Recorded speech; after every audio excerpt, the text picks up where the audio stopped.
Life does not happen if Real FM is not around. Good morning, Chester. Let us pray. Good morning, Mr. Donald. Good morning to all the listeners of Real FM. And Father, if we need a friend, we can call upon you. This morning, we're doing just that because we need you more than ever. And we give you thanks and praise for the showers of blessings. Father, this morning, we acknowledge you as our Jehovah, as our great high priest this morning. We thank you, God, for waking us up this morning. We thank you for watching over us throughout the night. And Lord, today we ask that you cover each and every one of us by your power. This morning, Father, the watchwords for today, Lord, is trust and obey. Help us to trust you. Help us to obey you, Father. When we walk with the Lord in the light of his word, what a glory he shares in our way. While we do his good will, he abide with us still. And for them who will trust and obey. Trust and obey. But there is no other way to be happy in Jesus but to trust and obey. Father, this morning, we put our confidence and our trust in you. And God, to trust you, God, is to rely on you. I remember that bus Reliance every morning from St. Patrick's to St. George's. You can rely on Reliance. And so this morning, just so Lord, we rely on you in whatever situation that we may be in. As I tread on this earth, Lord, in our nation, I see discouragement. I see disappointment. Oh God, I see distress, frustration. But God, this morning we know that we can rely on you. And whatever situation that we may be in, Lord, you can help us. He's a God on time. God is a God of any season. Winter, summer, spring. Oh God, dry season, wet season, God. You know when to show up. This morning, God, we give you praise. We thank you for Mr. Donald and the facilitators of this program, the agricultural program this morning. But we pray, God, that you will be able to equip them, all the minds and the thoughts, Lord. And whatever they share today, God, will be a source of encouragement, Lord, so that we can able to plant and able to feed our nation. We give you praise this morning. Oh God, we help us to trust you. Help us to obey you in everything that we do and say. Father, we give you praise this morning. We give you all the glory this morning that you so rightly deserve. I think about those who are sick among us. Oh God, I pray a special help this morning. Great physician, be it in the hospital or at home, touch somebody this morning because you are Dr. Jesus this morning. I pray for the teachers. Oh, I pray for the policemen. Oh, I pray for the mothers, the fathers, the children that are going to school, Lord. I pray, God, that they will be able to trust and obey. Trust and obey this morning, Father. Father, these favors that we ask this morning, help us to rely on you every day of our lives. Take charge today, Lord. Thank you for everything that you have blessed us with and continue to bless us. Have your way today. These favors we ask in no other name, in the mighty name of Jesus. We give you praise, we give you thanks. In Jesus' name, amen. Amen. Amen, Brother Bandy. How you doing? Being thankful, boy. I'm really thankful. All right. Well, I'm giving thanks to you. I'll talk to you later. Take care. One love. One love, my brother. It's real. It's 91. Good morning, Grenada. Good morning, Caribbean. Good morning to the world. It's Agriculture Thursday, only on 91.9 Real FM. From the soil to your soul, we're growing real. From the In an industry where customers expect quality, M&N Hardware Limited is a leader in locally manufactured aluminum windows, doors, roofing, and guttering. Our manufacturing division is efficient, flexible, and will always go the extra mile to surpass customer expectations. If you need security, sash, casement, or projected windows, we're able to do it. Our security and heavy-duty doors are state-of-the-art and can be customized specifically for you. Using innovative coating technologies and protective film, our roofing and guttering is weather-resistant, providing outstanding color retention for many years. Available in 24 and 26 gauge and a variety of color options. We are the leading company, a family that is proving to customers they can have their dream products. M&N Hardware Limited. Foundation to roof, let's build together. Angel's Beauty Salon and Barbershop, Bruce Street Mall, St. George's, your one-stop destination for all things beauty. Hair services, relaxes, waves, treatments, braids, cornrows, natural hairstyles, locks and lock installation, wig installation, nail services, acrylic nails, gel nails, pedicures, and more. Call or WhatsApp us today, 1473-403-4421 to book your appointment today. It's in the feeling and how we talk. It's in the meaning and our spark. It is the thing that sets us apart. Who we are. Cause the rhythm of life keeps pumping. Together going strong. No matter what, we keep things flowing. Before we will go all in. Our hands up in the sky. Celebrating. Come let your rhythm flow. The new Granville Credit Union debit card has made online shopping easier than ever. Quick, secure, and hassle-free. Just tap, pay, and shop with confidence. Get yours today.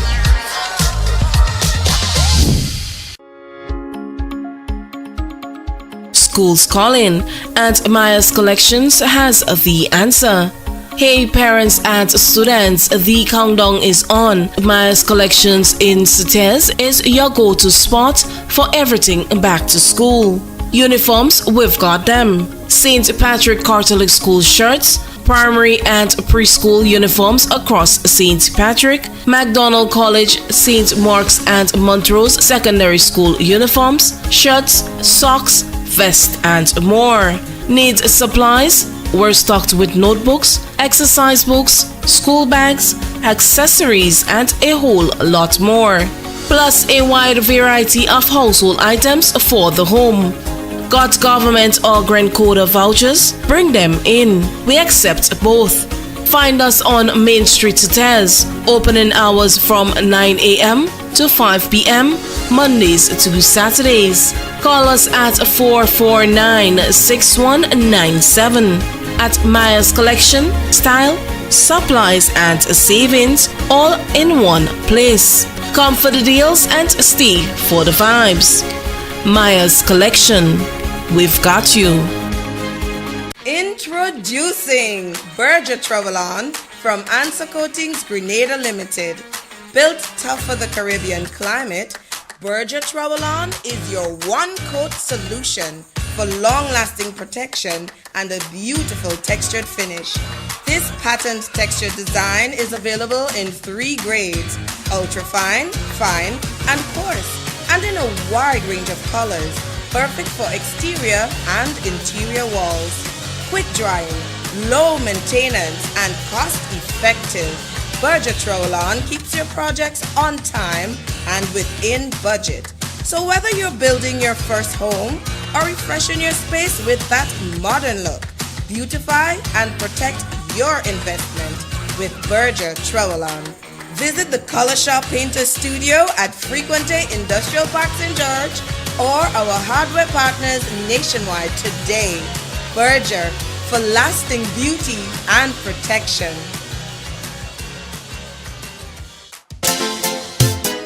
This is Real Expressions Agriculture Thursday, only on 91.9 Real FM. From the soil to your soul, we're growing real. From the mountain to the sea, farmers working endlessly, planting pride in every row. Grenada's roots forever grow. Sunrise brings the harvest call. Banana, nutmeg, feeding all. We salute the ones who feed with every hand and every seed. Pray grow real, grow Grenada. Heart of the land, real farmer flavor. Tune in, feel the nation rise. It's Thursday, It's Thursday. Yes, it is. Come on in. Where you heading today? Heading down the western side, eastern coast. In the garden, Is your preference this morning? stories now revealed. Voices strong with tales to share of heritage, love, and country. Heading into the city or you heading out to the city? Unite, real expression. Over the Grande Tank? Agriculture is Maybe you're not even getting that far. from today. Roots grow real, grow Or are you coming from heart of the land. Big Parish, St. Andrew, and you heading into St. Patrick? Good morning to you. Rise. It's Thursday. As we continue to keep it the lovely way on Real 91.9, 91.5, www.therealfmgrenada.com. Good morning, drumsticks. Hello, good morning to you. Good morning to the nation. I'm reading from the Word of God, John 3:16. For God so loved the world that he gave his only begotten Son, that whosoever believeth on him should not perish but have everlasting life. This is the end of the scripture reading this morning. Thank you, my dear. How you doing this morning? I'm good. Wonderful. How the girls? The girls great? Yeah, everybody all right. And- This right. morning I'll take a little cloak. Say again? Shower. You get a shower? Yes, a little shower this morning. I keep telling you, you're living in a bathroom, and every time I call you, shower. You're living in a bathroom. Rain all the time. Well, that's good. The good for the plants and for everybody. Yeah. I hear you, my darling. I hear you. Anyway, take care of yourself, drums. Have a wonderful day. Okay, great, good. Bye-bye. Grenada's roots forever grow. Sunrise. 7:14. Banana, nutmeg, feeding all. Hey, what's the date? Feed with What's the date today? Today's the 4th. real, grow Grenada. Okay, so that means the 7th. The NMP have their what do you call it? General Council? Yeah, not convention. NMP's General Council is on Sunday. Oh. It's Agriculture Thursday. Grenada. I wonder if I can get the In the he's a farmer too, you know, Roland Buller. Roland Buller, good morning to you. voices strong with tales to share of He's a kind of farmer too. He planted sauce-ups at time. I wonder how the sauce-up going. Roland, if you're here, give me a call. I want to find out how your sauce-up going. Plus, I want to find out about your general council this weekend. Yeah. real farmer flavor. Tune in. Boy, on that, if I going, ask me. It's Thursday. I ain't volunteering no information. If you want to know if I going, ask me if I going. 9 Real FM style. It's Agriculture. Volunteering information like that, no. Vibe. Good morning.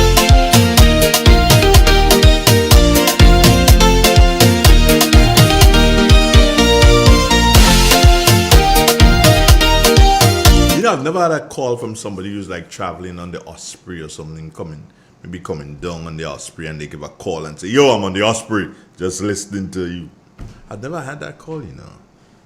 Yeah, as a matter of fact, the fishermen who go out, and there's some of them out there now, good morning guys, how you doing? You probably say, yeah, you forget us all the time, but watch, I have some devastating news for y'all this morning. Fishermen, listen. Watch, if you know a fisherman, call him and tell him, well, watch, when BJ reach, Andre has something to say. Yeah, when BJ reach this morning, I'm going to say it. So, okay, hulk up the likes, hulk up the numbers, the views, yeah. Because I have something, yeah, you know, anytime I say I have something important to say, I say it, eh? We're growing No, I did not get any new information from yesterday to now as it relates to the closure situation. But of course, you know I never forget it. Cannot forget the closure situation. It's there. Oh my God. Did you see the video with those children, man? Yeah, but Mitchell asked me to come to closure to see for myself, but I just can't get the time to go in closure and then see that car that I had. The next thing I go all up there, and next thing you hold up now. You understand? So, yeah, so you see, I have to kind of, can I off-road and nobody in traveling there because, you know, the road stopping in the middle kind of thing. Yeah, so, I had to kind of thing. That is not an easy thing to think. No. But I had to plan it and visit the people of closure. 91! No, I'm not talking about this station. I'm talking about that village, that part of that village in closure. It's called 91. Good morning! So, we growing real. From the mountain to the sea. Faith in Ali Douglas, good morning to you. Deborah Laborde, what's up, girlfriend? Andrea Burke, you doing fine? Rosalind or Roslyn Jones. We salute the ones who feed. If I said Rosalind, I may as well say good morning, Rosalind Mark. How you doing? Yvonne Roberts, how you doing? Teresa Joseph. Adrian Watts, where you popping, my brother? It's Thursday, I go proud and let's say good morning to Vera Williams and Dolores Redhead. Alban Harris, how you doing? Culture Thursday, Grenadian vibe. Carol Belfont, Denise Sandy.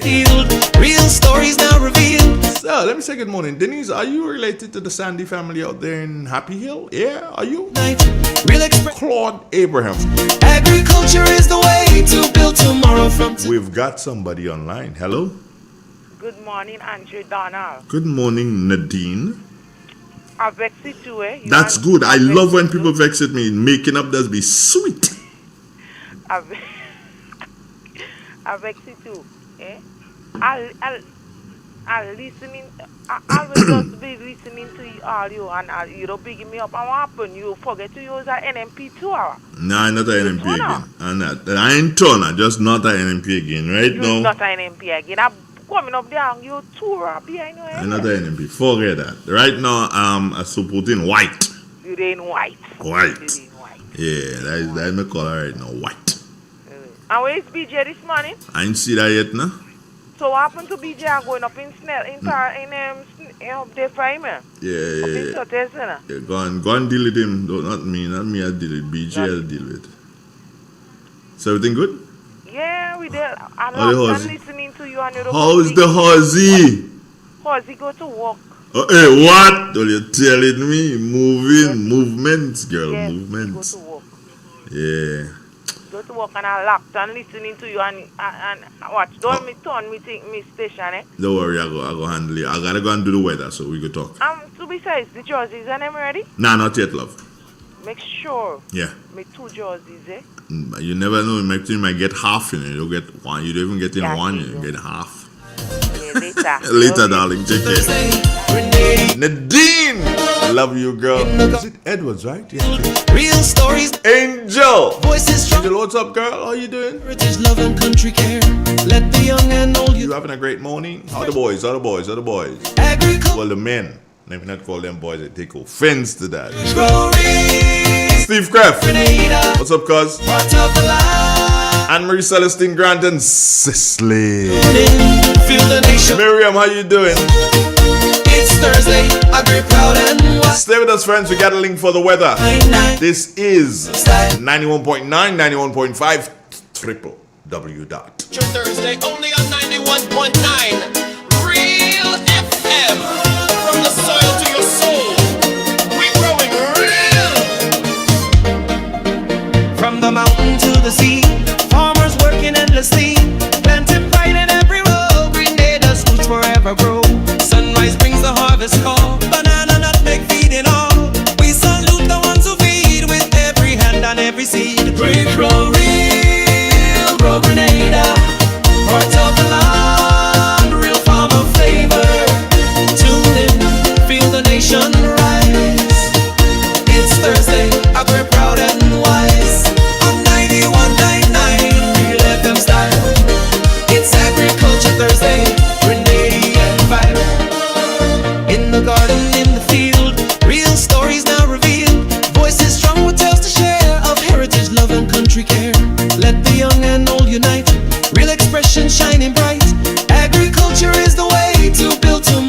on today. Rouge Grow real. We're popping it.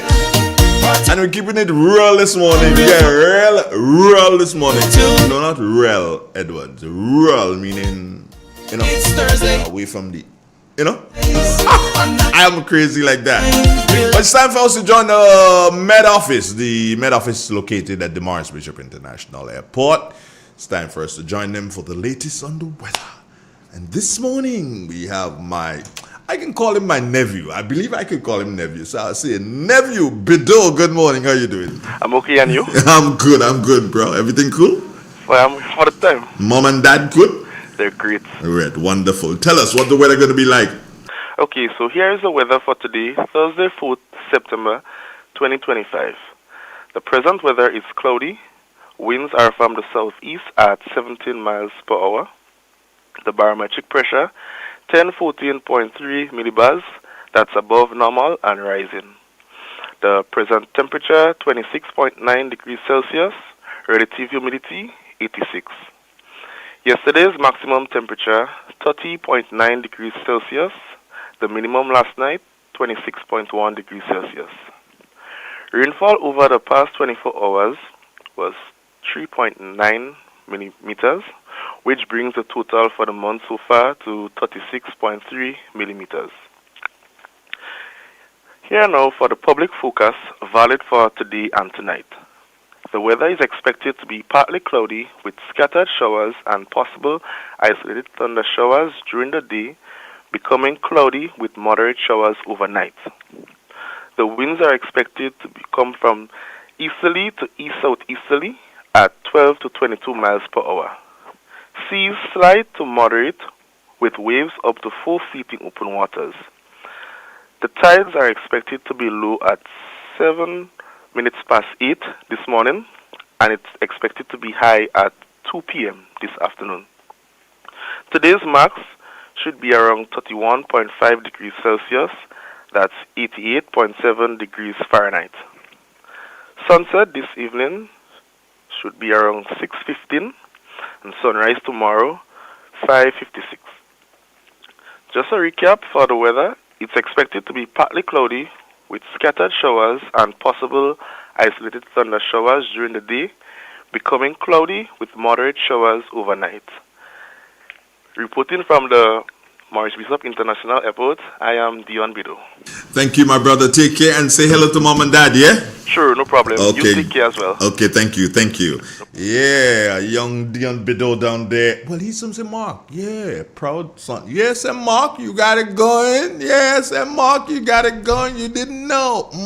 Yeah. Young Dion Bido. This is Real Expressions Agriculture Thursday, only on 90. St. Mark, fly your flag. Real 24 minutes after the 7 o'clock hour. to your soul. We growing real. Remember, I tell you, I got something to tell you, but hey, you have to do something. Call your friends, tell your friends. No, and this is serious business. Eh? What I have to say is that it's damaging. I'm telling you, it's damaging. And it is not something that I know I ain't jumping and playing them Glory Hallelujah with that one. No, I can't do that. But it is damaging nonetheless. You understand? So, have to do so and tell you. You know, I always tell you what it is going down, you know. Yeah. Somebody sent a message on my phone. They're asking me if I was in Victoria last night. Yeah, I was in Victoria last night. Was it good? Yeah. It was a good meeting. Was a good meeting. Yeah, the speakers, yeah, they all spoke of a standard. But I you know me, Andre loves politics. Yeah, I can't run away from it. I love politics. You know, so I listen to politicians. I'm paying close attention to Guyana. Tomorrow morning, God's will, I'm calling somebody in Guyana to find out what's going on in Guyana. Because I ain't about recount and da. So tomorrow morning, I must find somebody. Oh, yeah. I have to do something, find out. Is my friend Pat in Guyana? Yeah. I need to find that out. Yeah. If she's dead and I could ask her to give me a run, I need to find that out if my friend Patty's in Guyana. Yeah. Okay. That'll be a good one. And then, wait now. Jamaica elections was yesterday? Yeah. But you know, I ain't really following up, you know. I'm to you, Andre. You're a Jumbia. Andre, you ain't know what's going on in the world? You need to find out what's going on in the world, Jed. You ain't following nothing, you're playing your... Watch.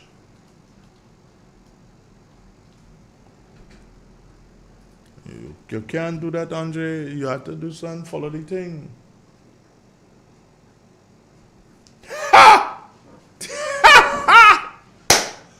Woo! Wee! You know me, I like to laugh and think about it. You know.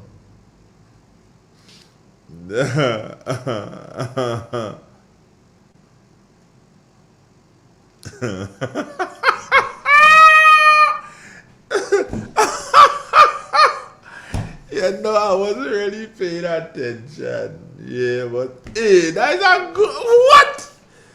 Blop! Why laughing? For you to know what I laughing, watch, if you really want to know what Andre laughing at this particular point in time, you have to do something, call me. Somebody had to call me and ask me what happening. Why laughing so much? Sherry and Charles, good morning to you. And Denise Sandy, good to know that you're related to the Sandys in Happy Hill. Errol Bonaparte, good morning. Adrian Watts, hi, how you doing? Charmaine Ragbasin. Anybody want to know, if you want to know why I'm laughing, call me. Call me. Yeah, if you want to know, somebody calling me. What are they calling for? Morning. Hello? Hello?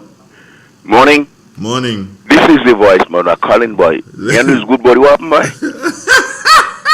I didn't say that I run up the step there, you know. I'm glad you don't fall. I'm glad you don't fall. You hear? I'm glad you're in falls. I just friend, you see that? Were you okay? If I'm okay. I want to know what really happening there, you know, man. Aye. I'm laughing, Andy and Tevin. Andy and Tevin are laughing. Go going out, you know, and I just called, so let me go now, man. Watch. One love, man, I gone, eh? Hold on. I was laughing, Andy and Tevin. But here can you run, you know. No. They not that are laughing. Eh? No. I heard, I'm not certain, I heard that they went to Jamaica. Yeah. To camp in Vayelo. I hear that. Is it true that they went to Jamaica to camp in Vayelo? And but I don't know why. And guess what? Yeah. Green wind.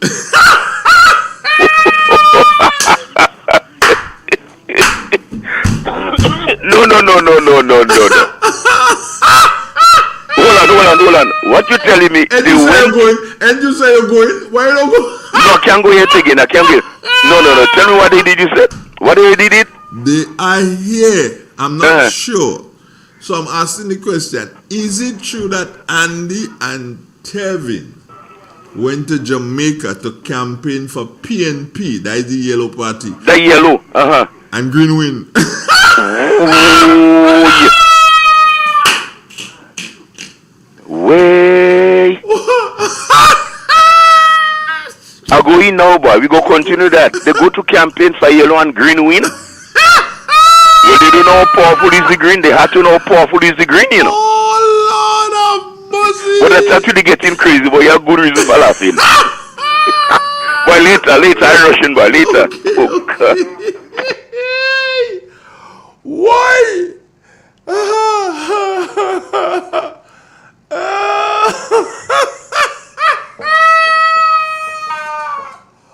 Why?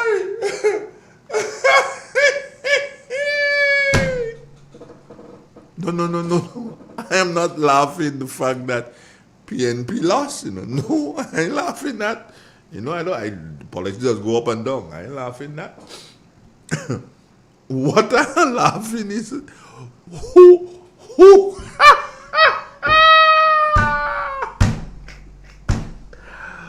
what you telling me?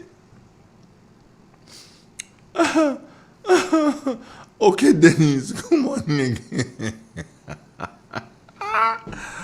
Oi, oi, oi, oi, oi. Yeah, because you see, here's what the thing is.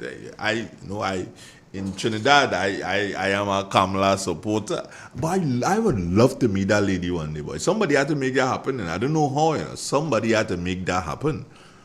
I know I got to reach out to somebody. I don't know, maybe Keith Mitchell. I really need, if just to shake her hand and say, "Ma'am, I love you, I respect you." You understand? Everybody thought that Kamala was done, Come back and she's thing now. And everybody vexed with Kamala now because she tell Donald, she like the Donald people. Me too. She tell Donald, "You straight out, man. Trinidad is yours, what you want." But I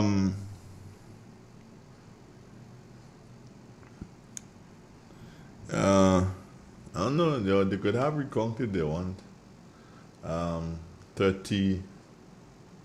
34 to 29. Yeah, I think that is what it was. 34 JLP to 29 PNP. Yeah, so green. Come on, so I can't laugh then. I can't laugh. Oh, what you mean? I supposed to be able to laugh, not every time, but I mean, one day I could laugh too. Not every time I will laugh and laugh and laugh and laugh. But one day I'll just bust a laugh, and this morning I decided, yeah, I busting a laugh. Yeah. All of these young upstarts, all they know about politics. Yeah, all they know about politics, all of them young upstarts and them, all they know. They know nothing about politics, all they doing is want to feel. All you want to feel, all you could bust it and go and play all your campaigning and thing. Gone now. Gone. Yeah, here all you go up there to campaign. I hope all your campaign well. I tell all you don't understand the politics well, the interesting thing, and I will say this now.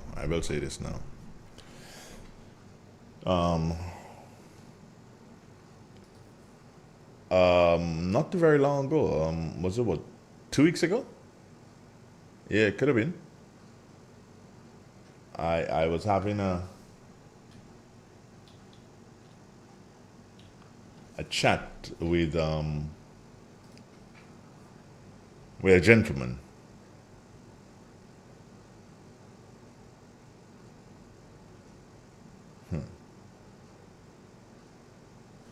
And in having that chat with this gentleman, and just a chat about the politics, and he did say to me, he says, "Boy, Andre, it's a tough race in Jamaica. It will be a tough race in Jamaica." He said, "Wholeness is leading at this particular point in time, but the opposition is on a surge. So Wholeness has to be very, very careful." Now, you see what happened? 34-29. Yeah, check it, 30, 31, 32, 33, 34, just 5. And 5 in Jamaica terms, a little bit. Just 5. But the gentleman also said to me, we were talking, and he said, Guyana, watch Guyana. It's not clear cut. It's going to be some serious politics. He says, see that Mohammed guy that used to be with the government and left the government and now is doing a thing on his own. He's going to create real problems in Guyana. Guyana is not going to be an easy thing.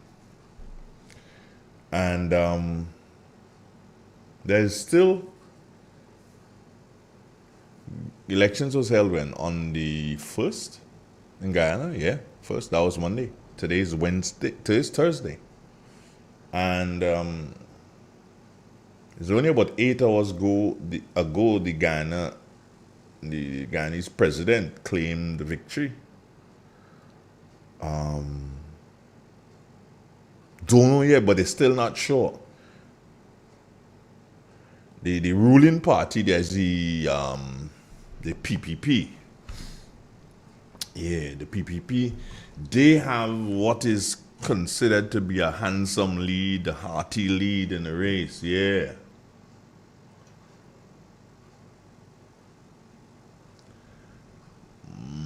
So it looks like the ruling party is back in. But you never know. Because next thing then they start have recount and thing, you know what could take place there. But it is believed that at this time the PPP, they have won more votes, more than twice the amount of votes as their nearest rival. So it could be that the PPP has it wrapped up. And President Ali, if the PPP wins, then it will mean, I think the second term, yeah. Second term for the party. So you know Guyana's spoiling with oil money, so you know, eh? So let's look and see what Guyana is going to do. Yeah, let's look and see what Guyana is going to do as they move forward. Because they have money. Yeah, man. They have money. Guyana has two things going for them. They have real money with this oil thing. Yeah, don't get that twisted. They have money. And they have real land. I know a friend, a Guyanese friend of mine, who has 100 acres of land in Guyana, just so you know. Just 100 acres of land. Yeah. And the friend looking to buy some more land. Close to that 100 acres, they're looking to buy another 100 acres. So it's not that easy. Guyana have land. Guyana real land. Yeah, true that. Telling you, Guyana is oh, you like, yeah, man, you like me this morning? Yeah, I like me too. That's how we in that shirt. I like me too. No, kind of play your thing in. I like me too. Dalton Strong, good morning. Desmond DeBellet, how are you this morning? John Mark, good morning to you. Ron Julian. Ron, let me see what Ron's saying there now. Let me see. They know full well their pockets suspend the Physical Resilient Act, but not paying debt, and they have more money to spend than play the ARSE with. And I didn't even know what you're talking about there, but good morning. I'll put it up. Yeah.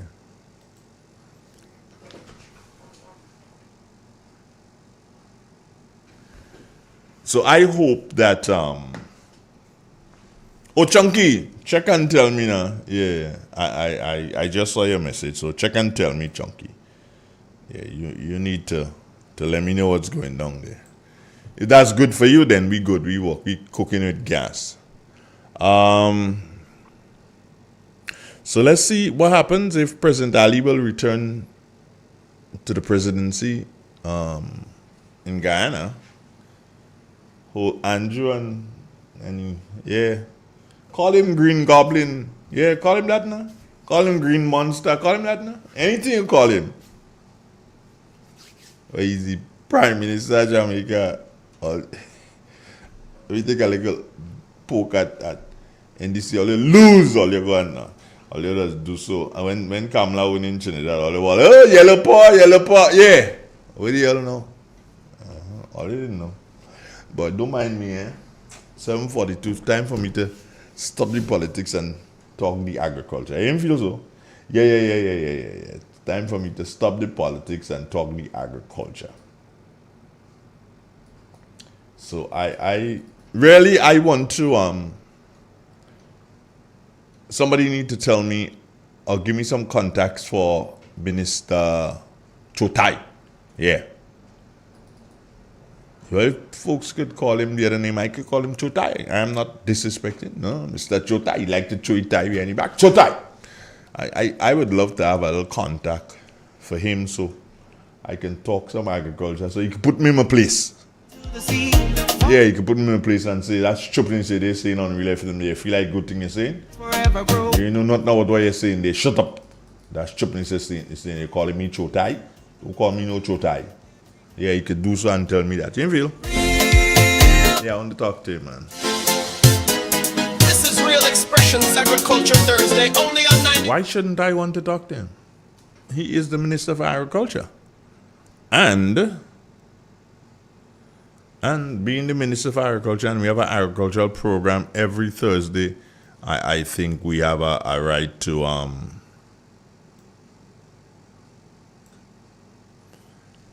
we have a right to think. Okay, Chunky, so you're good there. Alright, so Ron saying something again. Let me see. I like to put up what Ron Julian saying sometimes, and not all the time. Guyana have plenty money, but isn't interested in hosting character games. But you think Guyana have time to slay out character games, boy? You think Guyana have time for that? Guyana time for that. Guyana dealing with more money. According to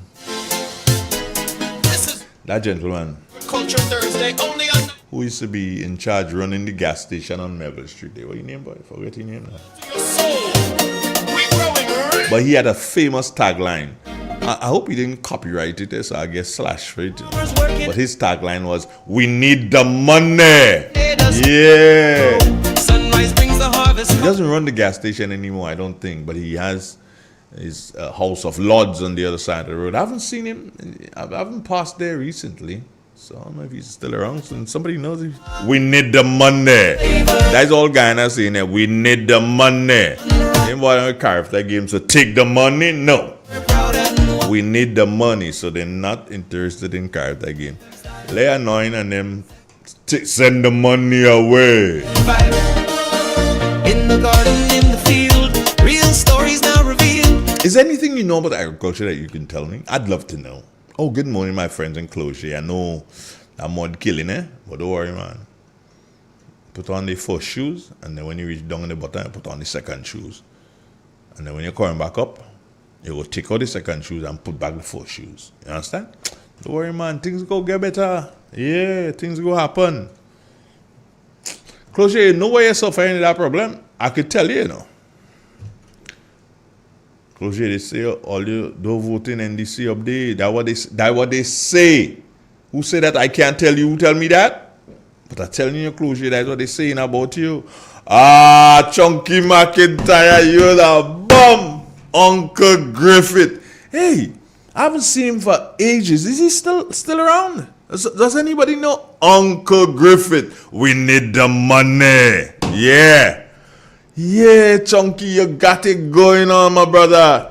Chunky, you deserve a medal, boy. You deserve a medal right there. Uncle Griffith. We need the money. Whoa. No. Check this out. Does anybody know if Uncle Griffith is still there? If he is still there and you're passing, blow the horn and shout out, "We need the money." Yeah, that is Uncle Griffith tagline. I don't know if he copyrighted that, boy, but that's a famous tagline. And then Lou Smith had one. The dark one. Yeah. Yeah. There's some taglines around, you know. I tell you something that you would laugh at. when you see Troy Garvey, anytime you see Troy Garvey, ask him what was the first ad he ever did. Ask him what was the first ad he ever did. Ask Troy Garvey that. Me, the ad I ever did, it's kind of it's strange, yeah? But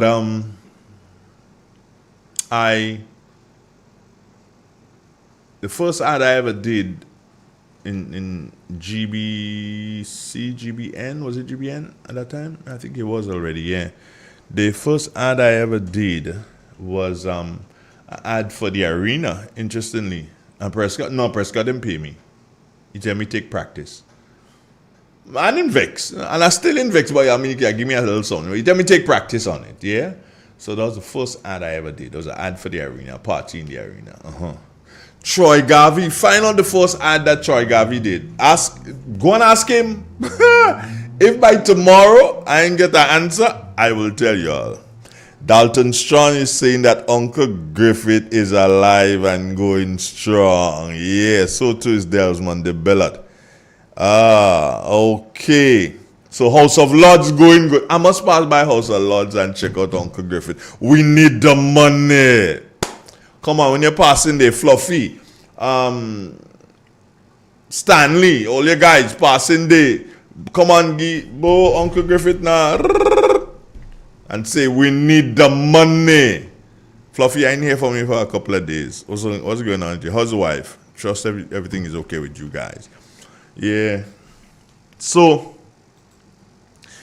it's BJ waiting on, you know. BJ waiting on to do so and tell y'all what's going on, you know. When BJ step inside of here, I am going to take a break and do so and say, okay, BJ, this is what we going. Man, if all you know what happening, that people, Lord have mercy, you know. Lord have mercy. Ragbasin, yeah, thanks for letting me know that Uncle Griffith is still there. And no, I need to stop by. And say, how you doing? Himself and my brother, they were very good friends. Yeah. Anybody remember my brother? No, you don't. Okay. Let's leave it that way. He ain't that important. He dead already. Yeah, he ain't that important. Christine Batiste, good morning to you. How you doing, Chrissy? You good, girl? Yeah, I know I kind of disappoint you, but don't worry. You know, we gonna make up that, right? We cool? Right, we cool. Cool as filter tip marijuana. You know, 20, 30 years ago, I could not be saying this on the radio. I lose my job for saying this. Yeah. Can be talking about the ganja like that. Not free, so. You're mad. But today, you could say marijuana, ganja, spliff, and all kind of thing on the radio. When I started on the radio, seriously, back then when I started, a lot of years ago, about 30, this year it'll be like 36, maybe. I'll have to do a double check, but yeah, that is kind of years. Back then, you couldn't say a thing like bam bam and boom boom and thing. No, you're mad or crazy or what? I can't play. No, them thing and them can't play by. Look at how radio has evolved. But I feel I'll just take it too far. Yeah, I feel I'll just take it too far. And this is something that I have to tell you all plain and simple. And let me tell you before BJ reach, because when BJ gets here, we're talking straight agriculture.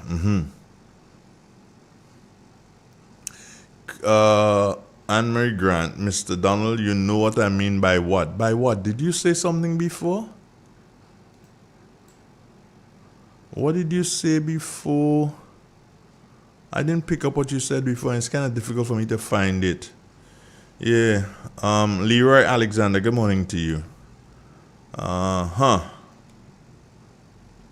Yeah, Tess, I know that is you. Why are you telling me it's you? I know it's you. Anyway, here we go on. Should I tell you this? Yeah. So, I was having a nice little discussion that bridging our minds last night. Yeah, Anne-Marie, I got you. Don't worry yourself. I spoke to the gentleman. Yeah. Now, speaking to You know, me and a genuine exchange, he asked me how was Carnival. I said, boy, Carnival for me is home. He said, what do you mean by that, Dre? I said, well, you know, I try to stay out of people's way in Carnival because every time I tend to go out in Carnival and things, there's have little problems. Rain in Toronto today. Take care of yourself, walk with your umbrella, and if you need to do something, walk at Wellingtons, walk with it too. So I said, boy, the job doesn't really do me too well. I respect the job, so I wasn't really going the job way, and I don't like to be dirty and thing, you know. Maybe one day I might try it again, but nah, I don't like it. I never played the job. What I did was play the dirty mask, the colors. Yeah, Real FM had a big band back a couple of years. Yeah, when we started, we had a big band. Pirates, remember that? Yeah, we did that. So in any event, when we got to the job talk, whoop, papi, the man said to me, he said, Dre, watch. You know, I like the job and thing, eh? Say, but the job don't have no discipline. And they saying it. Job don't care, job don't care, job don't care. Job don't care about nothing. Job have no discipline. Say, job dotting up everybody wall, school, house, business place, vehicles, anything that they in job way, you know, job dotting it. Even if you ain't there in job way, job finding a way to dot it up, make it to soil it up, to show that job was here. He say, job spoiling with Carnival. I look up to him, I say, what? He say, Dre, job spoiling with Carnival. He say, realize less and less people playing pretty mass. Job spoiling with Carnival, Dre. I'm like, oh. And then when I really reason it, you know, I realize that the guy is onto something, eh? Yeah. The guy is onto something. The guy further went and said to me, Jay, you see what that guy who is they say that content creator guy who ting up with the job in the place. You call the place? Where they jump up and thing? Oh, they didn't tell me now. The Parkway. That's the name of the place. The Parkway. He say, see how the job thing with the police and dusty the police car and had to get the police now to clean car and thing and go and detail car and thing. You say, boy, that's a dangerous thing. You say, that man could have get arrested. But it's just that the police show restraint. And he say, Andre, you know what will happen? I say, what will happen? He say, next year, the job go try the same thing with the police in Grenada. They go into dirty police clothes. And they go say, we are paying for that. I say, whoa. Boy, that man onto something. So think about it. No, we're not going to have a conversation on it today. But just think about it, my friends. Because, as the man say, job don't care. Here's a program from the Grenville Cooperative Credit Union. Stay with us. Welcome, listeners, to Did You Know? A 5-minute feature from the Grenville Cooperative Credit Union. I am your presenter, Ocelyn Crosby.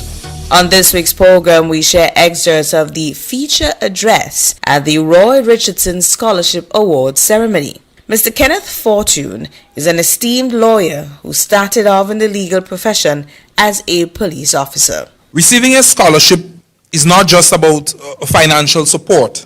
It is a recognition of your hard work, dedication, and potential. It shows that others believe in you and your ability to make a positive difference in your life, your family, and your community. I would also like to take this moment to say a special thank you to the Grenville Cooperative Credit Union for believing in you and for making this possible. Many people think that investment only means buying buildings, equipment, or shares.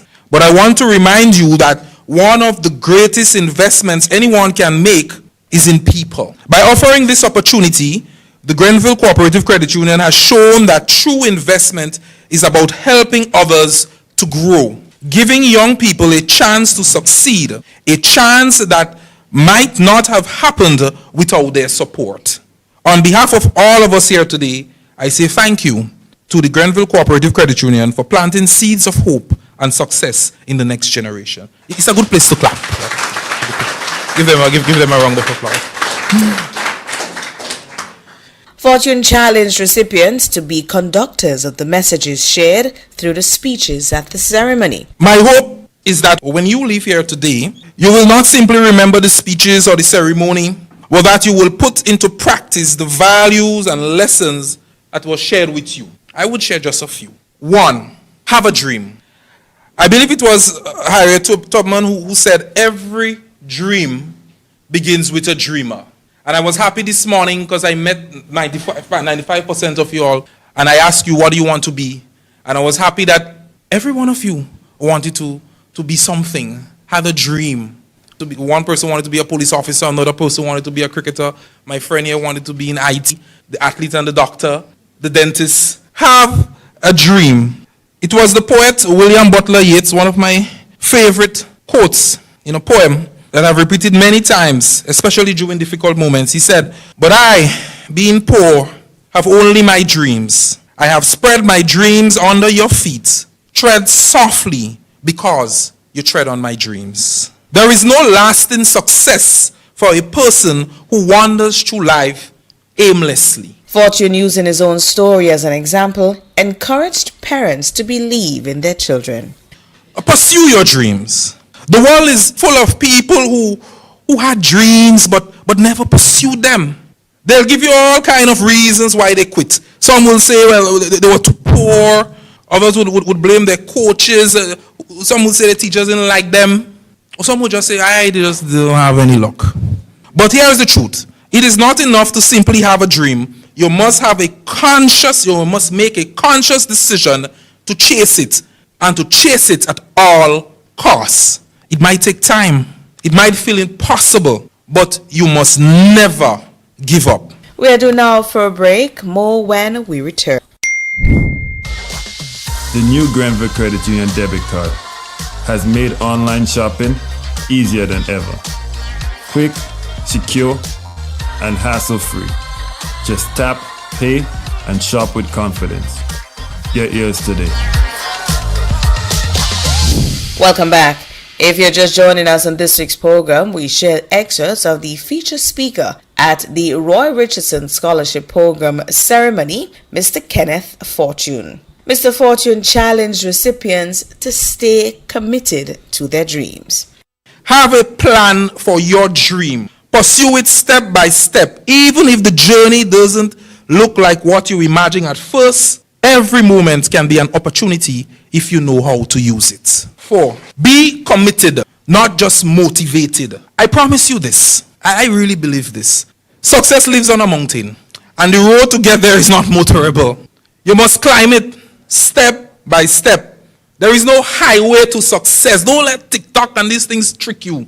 What you see is the end result, What you see now with Mr. Isaac is the end result. He will tell you of his journey. But it must be, you must climb step by step. You can't just sit back and cruise. That is why you must choose commitment over motivation. Think about your parents. They don't wake up every morning and go to work because they always feel motivated. Ask them. They do it because they're committed. Committed to their families, to you, to your future.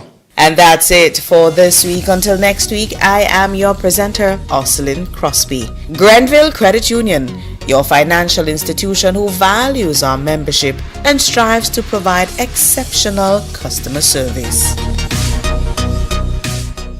In Grenada, we supply fertilizers, herbicides, seedlings and nursery supplies, diesel water pumps, walk-behind tillers, organic and environmentally friendly agricultural inputs. We're serving you from 2 locations at Birch Grove and booth 34 at the Vendors Market in Grenville. Cost-effective agricultural solutions for all your needs. Visit Gittins Home and Garden Center for the best in everything agriculture. Call us on 409-2175 or 438-4337.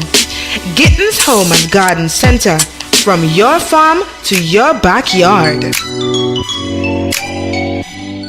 It is said, the proof of the pudding is in the eating. Therefore, the authenticity of the beverage can only be acquired in the taste. A taste which is original to Antoine de Beauregard Industries and comes from a combination of spices and local rum, which can hold its own all over the world. Woodman, a strength which speaks for itself. A taste which stands out from the rest, bottled with care, which speaks to perfection. Try Woodman today and be stunned by a flavor as never before. Let your palate savor that which is produced locally. Do not be deterred by substandard products. Our taste speaks volumes and sets us apart from the competition. You will be satisfied with every sip of our product. Say rum, say Woodman, feel satisfaction. Now that's quality. In an industry where customers expect quality, M&N Hardware Limited is a leader in locally manufactured aluminum windows, doors, roofing, and guttering. Our manufacturing division is efficient, flexible, and will always go the extra mile to surpass customer expectations. If you need security, sash, casement, or projected windows, we're able to do it. Our security and heavy-duty doors are state-of-the-art and can be customized specifically for you. Using innovative coating technologies and protective film, our roofing and guttering is weather-resistant, providing outstanding color retention for many years. Available in 24 and 26 gauge and a variety of color options. We are the leading company, a family that is proving to customers they can have their dream products. M&N Hardware Limited. Foundation to roof, let's build together. Expect quality. M&N Hardware Limited is a leader in locally manufactured aluminum windows, doors, roofing, and guttering. Our manufacturing division is efficient, flexible, and will always go the extra mile to surpass customer expectations. If you need security, sash, casement, or projected windows, we're able to do it. Our security and heavy-duty doors are state-of-the-art and can be customized specifically for you. Using innovative coating technologies and protective film, our roofing and guttering is weather-resistant, providing outstanding color retention for many years.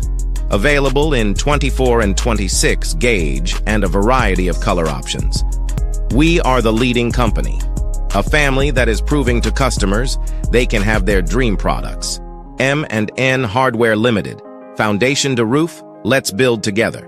Are you ready to take your brand to the next level? Look no further than the Chameleon Design Studios, the creative powerhouse behind Key Central and dozens of standout brands across Grenada and beyond. From web designs, animations, and motion graphics to custom video productions, we bring your visions to life with unmatched efficiency and professionalism. Need a logo? Logo design starts at just $1,500, and our starter pack includes brochures, call cards, and letterheads. Whether you're launching a new business, revamping your identity, or telling your story visually, Chameleon Design Studios is the new face of designs. Call us now at 1473-422-8601 or scan that QR code. Follow us on Instagram at chameleon_473. Let's communicate. Call us today.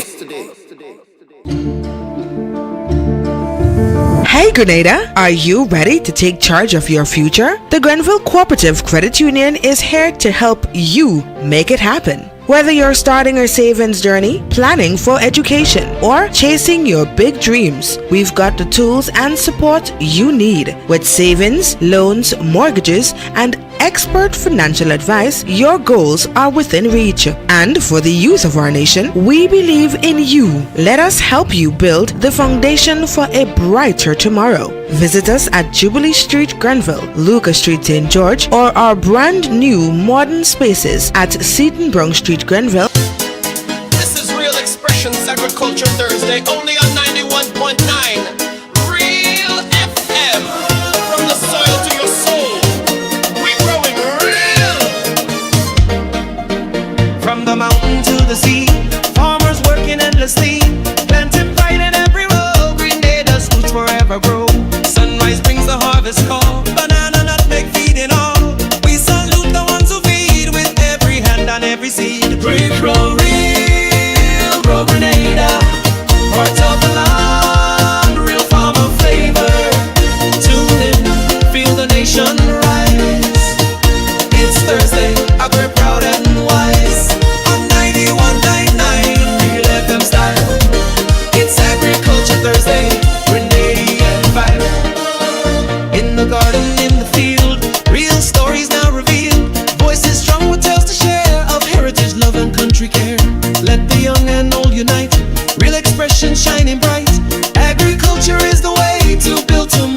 today. Rouge grow real, grow Grenada. Part of the land, real farmer flavor. Tune in, feel the nation rise. It's Thursday, agri proud and wise. On 91.9, real FM style. It's Agriculture Thursday, Grenadian vibe.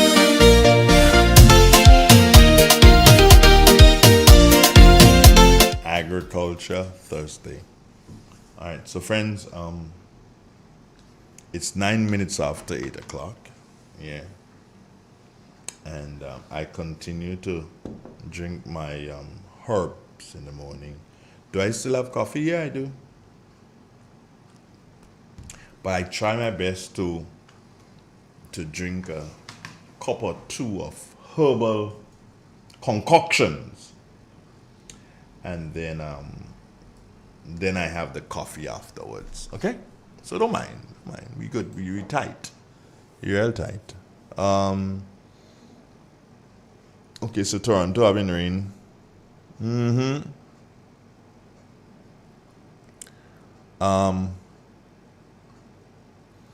Good. Joe Merriman, good morning. Joe saying good morning to all. Thanks to the farmers in Maribor.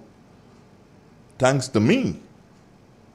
Really, Joe? What help they getting? I want to know. Let me know now, man. Yeah, that water. I know they had the water problem. I don't know if it's solved yet. Pearl Charles is saying good morning to BJ, but he's not here. And I know I have not had any communication with him. Christine Alexander, blessings to Mr. Donald, together with the listeners and viewers and the staff of Real FM. Thank you so very much. Everyone, have a great Agricultural Thursday. Yeah. I wonder if that's possible. Maybe possibly, you know. Maybe possible. It just might be something that is possible. Yeah, you smell things and then you think that, hey, that could be possible, you know. Yeah. When you get bitten by the dog too many times, then you start thinking different things, eh? Now, don't mind me. I just like to think outside of my cap. You know, my cap ain't that big, so I like to think outside of the cap. So in any event, what I had to say this morning, but I wanted BJ here when I was saying what I wanted to say, but unfortunately, BJ is not here. And I can't hold it no longer, so I guess I got to say it. Yeah, if you can't hold it no longer, then you just say it. You just say what you have to say. You know, you can't continue just sugarcoating and not saying what has to be said and that kind of thing. So you can't do that. So paying attention to the news yesterday.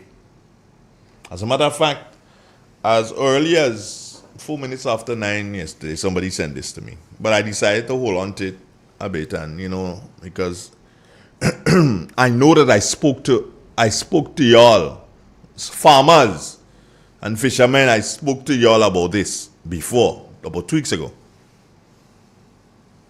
When this whole thing about visa start restricting and all them kind of things that take place, I spoke to y'all about this. Y'all didn't listen. And now, how they say, cotton come to Harlem. Cotton rail come to Harlem now. That is what the party is, you know. Cotton come to Harlem. The chickens have come home to roost. Farmers directly coming to you. Fishermen, it's right on you, right on you. Because beginning January 12th,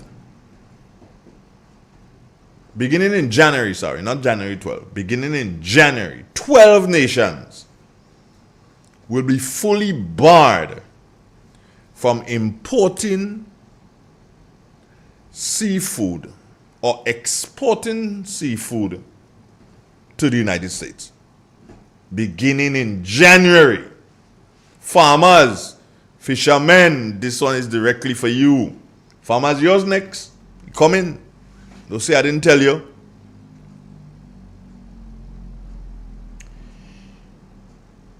The United States has decided that Benin, Gambia, Grenada, Guinea, Haiti, Iran, Namibia,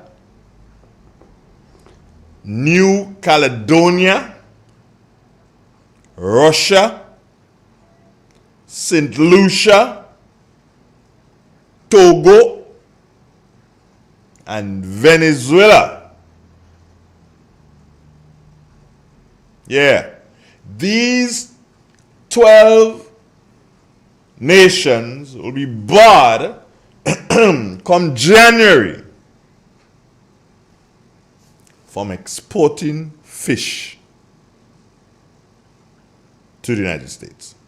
Sea products. There are other countries that have some of their products banned, but we get all banned. I tell all you it go happen. Once you see that, watch. And there's more to come. There's a bigger fallout to come.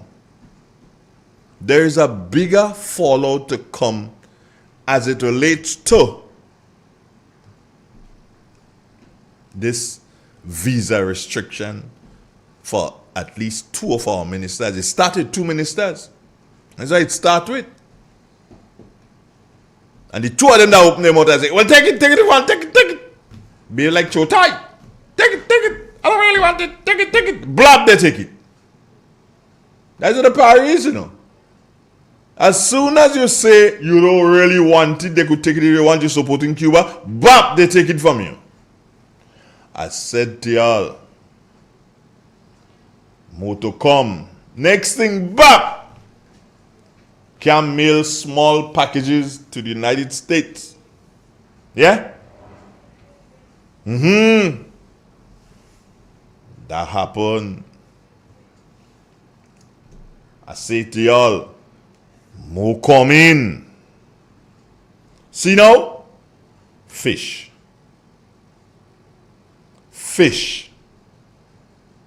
Huh? The entire western side, western up to north, affected. You know? I ain't saying like other parishes, but I'm just speaking straight up, you know. From Grand Mall. Well, we not big vessel out here in St. Patrick that has gone whole fish like that. But from Grand Mall up to Duquesne, you know. Affected, you know, instantly, you know. But watch. And I don't hide to tell her, you know. About 6 months ago, I did sit down and say, boy, if I have money, I'll do some go in the fish thing. Because it look like the fish making money. Export some fish to the United States and make a money. Brrr, lucky thing. I keep myself to myself now. But a good thing I need money too. But look what happening. Look what is happening.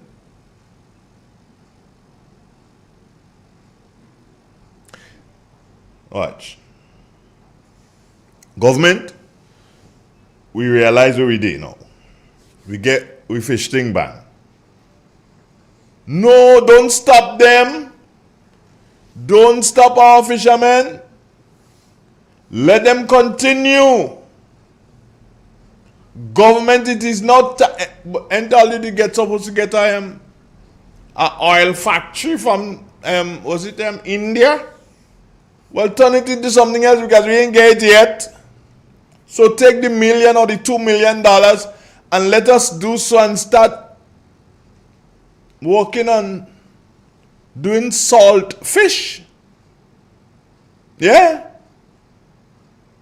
We could do salt fish. Special Grenadian salt fish. You ain't feel? Come on. We have to get creative. Because we can't let the fishermen starve. So we just have to use more fish. Yeah, you will say expensive, I agree with you, So we had to find a way to balance the model now. But more fish on the diet. You understand? More fish on the diet. You check? We have to understand that when the US behave like that, there ain't nothing you could do. You could sit down there and you could bray. Nobody don't bother you. And fly there on elephant back, you feel elephant doesn't bother it fly? Elephant doesn't bother it fly. Elephant don't even feel it fly there. So you could bray. You could say all kind of thing what you want. Duh. Nothing no happening. So we have to do so and get the Ministry of Health and the Ministry for Education to educate people on the usage of fish. And we had to get the government now to subsidize the fish so that the fish will become less expensive, so more fish is consumed locally. Better for us. Healthier. Better for us. And then we do the salted fish thingy. Nice. Organize it. It could happen. A new industry. But the government playing the can't use them kind of words. Pan A. Can't use them kind of words there. But the government playing the fool. I can use that one. The government playing the royal fool. You see, you're bringing us in a position that it is going to be very difficult for any government that comes after you to take us out of. The National Democratic Congress is a certain disaster. You guys are no good. No good. That's what you are. You kill the fishing industry in Grenada. All because I don't have the passport. Sell fish to Cuba now. And I ain't got nothing against Cuba. I tell you all that. I ain't gonna say it no more. Sell fish to Cuba now? Yeah? Russia can't even export seafood to the United States. Crab and things there's and that yeah. Russia can't even do it now. Call North Korea and ask them if they want fish to buy. All these son of a 9 months wretches. See? See why you cause us? I don't want your passport. And you know what? You know what's the most hurtful thing about that? Somebody had to call me for me to tell them that. Yeah, I don't want to just say that just like that. Yeah, I want somebody had to call me. Let me tell them. Oh no, call me. Let me tell you. That is caused by Lord. If Grenadians don't realize that yet, but after I speak, Grenadians would realize what I'm about to spoke about. Yes. So call me if you want me to do something. Call me. I'll and ask me what is it I want to say. Call me. Hey, who trying to think me there now? Good morning. Good morning, Andre. Who you trying to antagonize this morning? I ain't trying to antagonize. I'm just trying to say something. If you want me to say it, I could send the link for you and then tell you. Andre, go right ahead and send me the link. I'm going to send you the link and then I am going to tell you what I was going to say. So bye bye. Yeah, but you have to excuse my my poor voice this morning. Yeah, no problem. We could deal with that. All right then. Thanks, All right, great. So that was Dr. Antoine. I didn't send. What the hell? I didn't send him on the link, you know. How I could forget to send Dr. Antoine the link? Andre, you're crazy. All right. So when Dr. Antoine, he walk in, BJ, just walk into. Dr. Antoine reach before BJ. Never know that, eh? Yeah, never realized that Dr. Antoine could get here before BJ. What we're going to do is to take a little break and we'll be right back, friends. Stay with us. This is Real Expressions Agriculture Thursday, only on 91.9 Real FM. From the soil to your soul, we're growing real. From the mountain to the sea, farmers working endlessly, planting, fighting every row, green Grenada's roots forever grow. Sunrise brings the harvest call, banana, nutmeg, feeding all. We salute the ones who feed with every hand and every seed. We grow real, grow Grenada, hearts of the land, real farmer flavor. Tune in, feel the nation rise. It's Thursday, we're proud and wise. On 91.9 Real FM style. It's Agriculture Thursday, Grenadian vibe. In the garden, in the field, real stories now revealed. Voices strong with tales to share of heritage, love and country care. Let the young and old unite, real expression shining bright. Agriculture is the way to build tomorrow from today. We grow real, grow Grenada, part of the land, real farmer flavor. Tune in, feel the nation rise. It's Thursday, we're proud and wise. On 91.9 Real FM style. It's Agriculture Thursday, Grenadian vibe.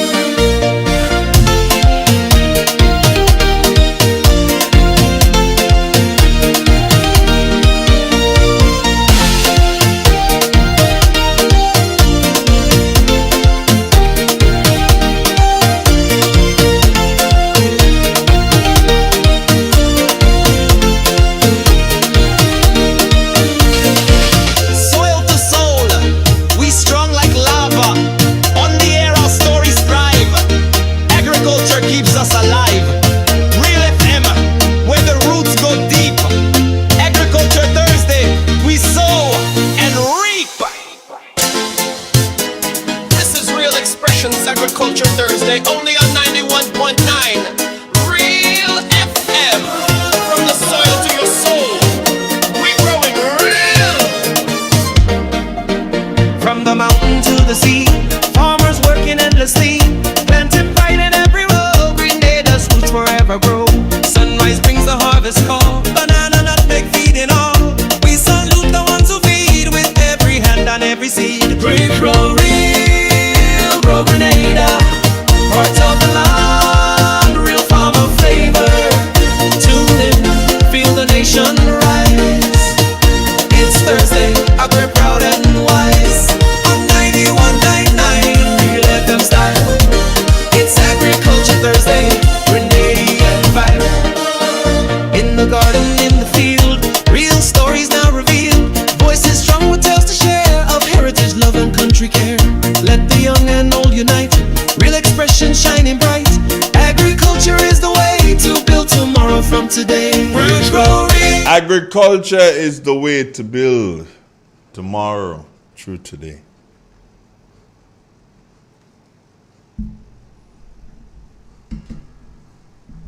Morning, Shoma. Shamin, sorry. Thank you very much. Prime Minister, I'm calling you. You don't call, Lord. Well, it's not the Prime Minister, cause let me not say him. Let's see. Bertrand, good morning to you. How you doing? Morning, Andre. You all right? I am doing fine. 8:25. You're late today. I am late and I'm trying to be early. How come Bertrand late? We had some rain this morning. Harvesting bananas today. Had to put the logistics in place. Bertrand. Yes. You blaming the rain? Rain Blame falling. it on the rain. It was falling. You know what it's like when you're farming and it's raining.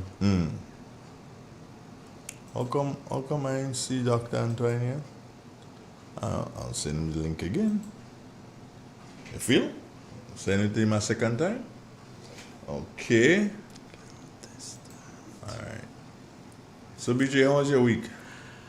Week is good, Andre. Okay.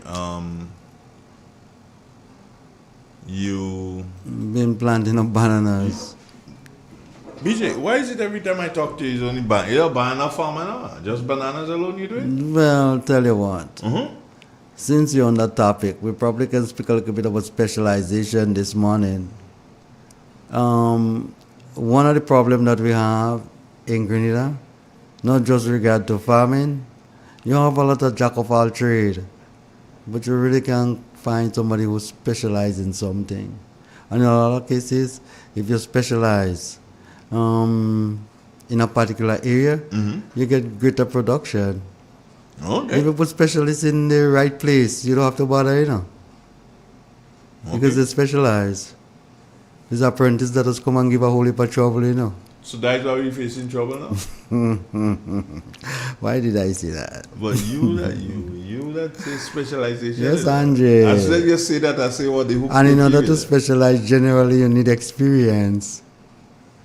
So in a lot of cases, when we have somebody at the top and we say, oh, this person good, a lot of cases we search for something better, and what we find, something worse. It happens. Say good morning and congratulations to your brethren. Wholeness. That's what I just did, but me and him alone that understand that kind of language. Okay.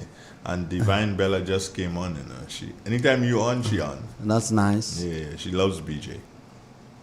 She's listening and watching. Happy Thursday to you, darling. Here's hoping you have a wonderful day. So yeah, Wholeness pull it off, boy. Yes.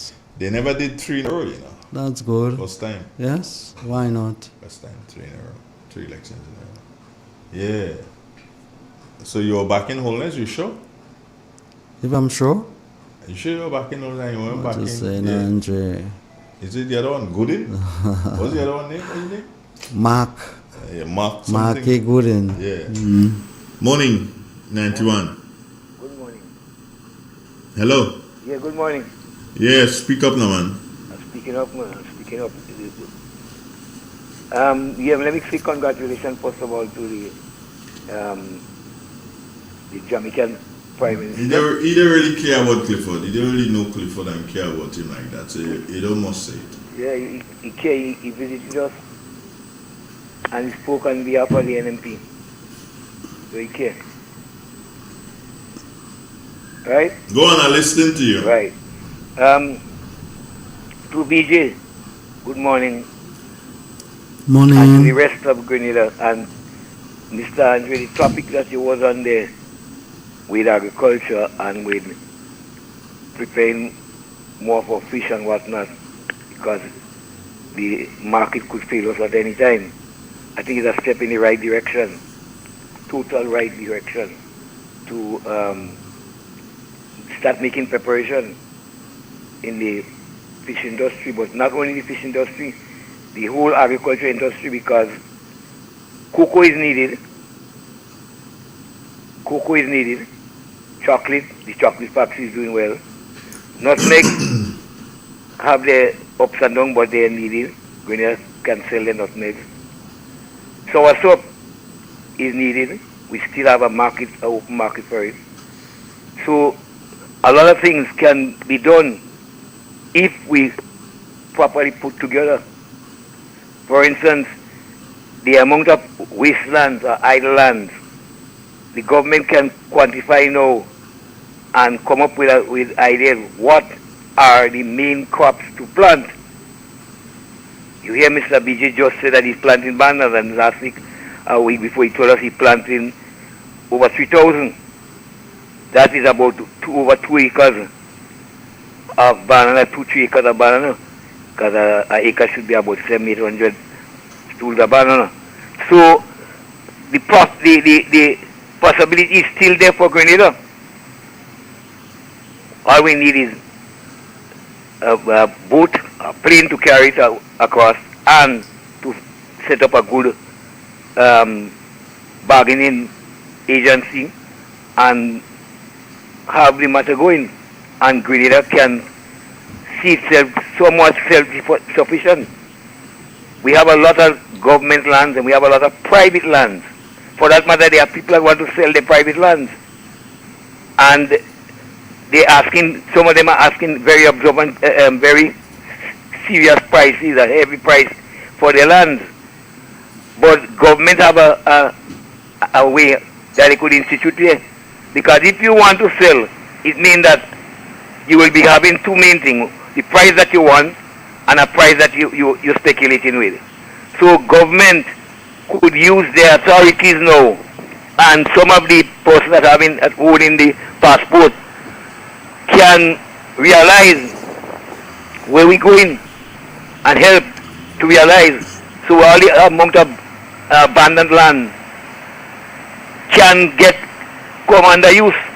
I don't know, Mr. BJ. Well, I can't say I don't know it because BJ is telling us that already. Because if he's putting on 3,000 plants, that means he's looking at the future. So we want more of the personnel, more of the government land, and more people that have big plantations to come and stream. Government should be working on something with these farmers to come and stream so that we can utilize most of the land, which will help unemployment and which will open market for us. Once we could find those markets, we should be going those ways. Because the America doesn't study us. Whatever they have to do, they're going to do it still. But if we could find market for what we need, we should be well taken up. All right, bro. The Grenada Cocoa Association should be doing much better now. They should be doing much better now. They have a smaller staff. They're on top of things. They say the factory was doing well. So if you're on top of things, why not utilize your empty land? Why not come up with government with a plan to look at the empty land? Lost estates are abandoned. All right, Cliff. Thank you. So, Mr. BJ, I'm glad you leading the way, but show the others the way. Help us to get there. I'm trying. Okay. All right. All right, good. So, listen, I think we have Dr. Antoine with us, BJ. So let me ensure that I can bring all three up to the time. Dr. Antoine, I'm coming to you in just a tick at a tick. Where are you? Where is this? Okay, right there you go. So we put this here, and then we go back here, and then we say good morning to Dr. Antoine. Dr. Antoine, good morning to you. How you doing, boss? Good morning, Andre. Good morning, BJ. I'm trying to be good this morning. See, Yeah. I'm drinking herbs, Doctor. Yeah, You don't follow what you say. You don't follow what you say. Instructions. No, I haven't had a chance to get my dose of over concoction yet, Andre. What? I think. Good morning, everyone. I think Clifford is making a very valid point because one of the things I've observed here in Butch Grove is when I was growing up as a little boy, the lands that used to be filled with nutmeg and cocoa and bananas have all since been abandoned, and the few farmers who are left are in essence still struggling with the lands that they've got, in part because of labor problem and in part because of market availability. And so there's a dire need for a market for the farmers' produce in the first instance, but also there's also a dire need for labor assistance, which is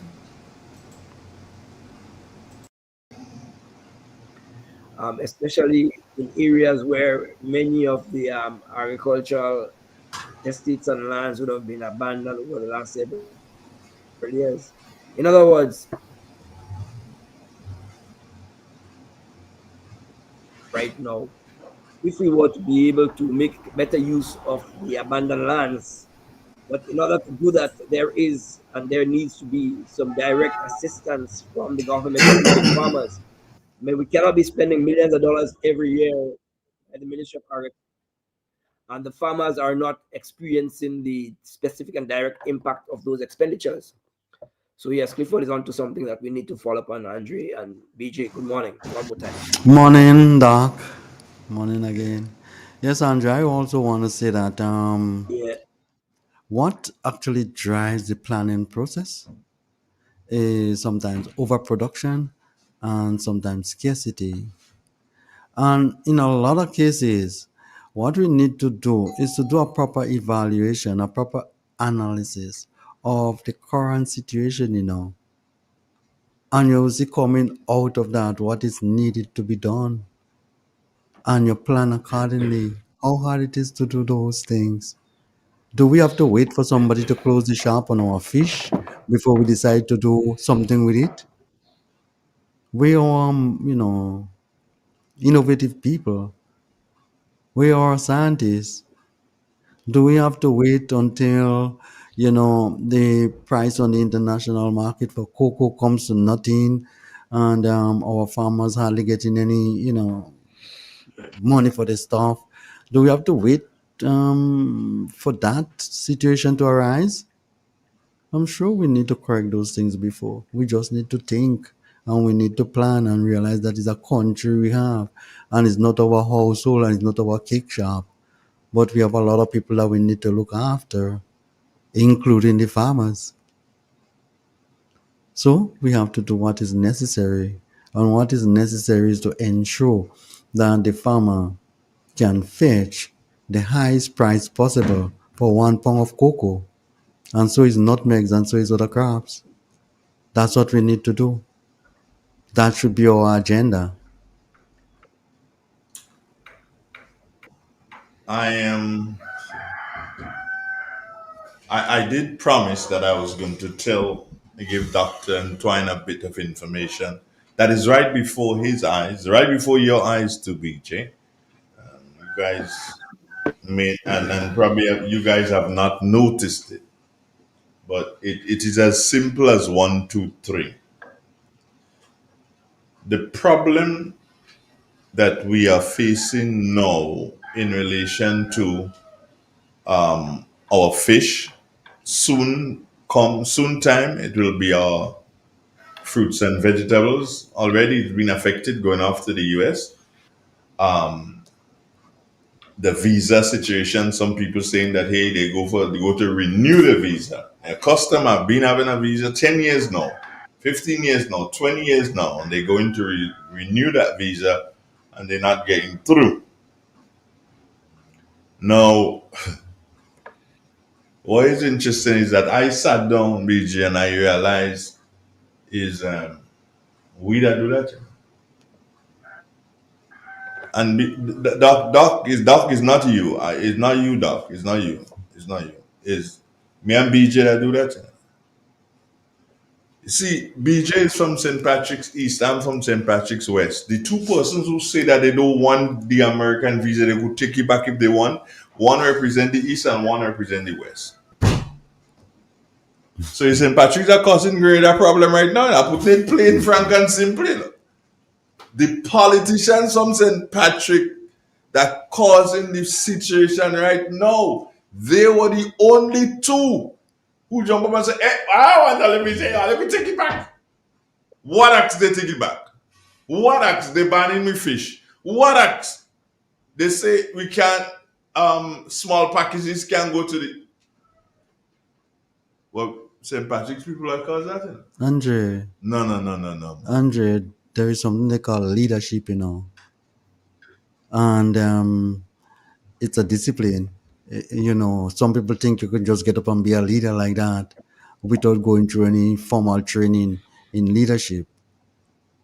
Andre, a man not supposed to be let it brain flick around 7 times before you open your mouth, We open our mouth 7 times before we engage our brain, How you expect to say the right thing? A lot of things I hear people saying, I know they don't mean it, because the brain don't engage. DJ. Andre, if you also say something like, well, I'm giving the other side something because I didn't recognize that it wasn't you. Your brain don't engage. That's just mouth moving. Normal brain can function and say those things. What's wrong with you on that? Andre, leadership. When we going up for, to lead people, we're going up for higher office in the land. The people should ensure that they are basically supporting leaders and not individuals. We need to rise above those things. The proper selection and placement of people, Andrew, is the key to good management. You cannot put bad people to run the show and expect good result. The world don't go that way. The world don't run that way. And in a lot of cases, there are indicators, that you can see before you make your judgment, but you don't analyze in the situation correctly. As far as the concern, what they before your eyes is a dollar sign, money. Somebody come and talk, lad some money for you, and all of a sudden you fall victim to it. We need to get real. Grenadians, we need to get real. We need to, basically take charge of our business and ensure that, and I'm speaking agricultural here this morning, to ensure that when it comes to electing or selecting people in leadership position in Grenada, it's not done on a political basis. It should be done on ability to do the job.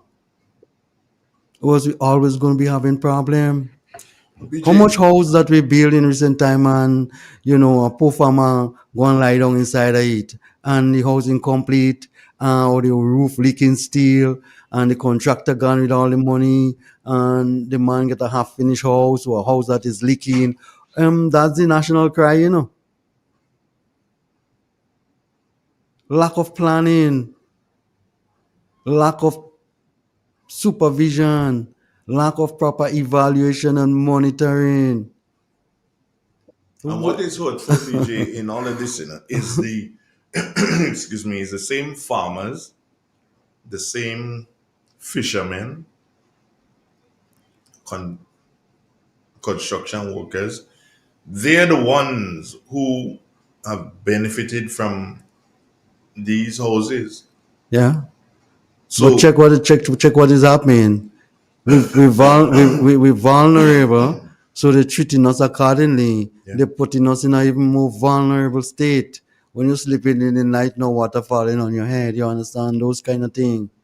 And I'm not saying that is happening in every house that they build, but quite a few people are complaining. Yeah, man, enough of them houses, yeah. Some of the houses are great. They're good. Yeah. They're working. Mm-hmm. But the majority, and then if you Andrew, start to talk about the houses, yeah, the Senator Gloria Thomas did say nothing we have issues with we them. have issues with the houses. Mhm. I mean, Minister Cornwall said the same thing. Yo, we have problems with this. And the point of making, Andrew, we have a Ministry of Housing, yet still we have Ministry of Implementation.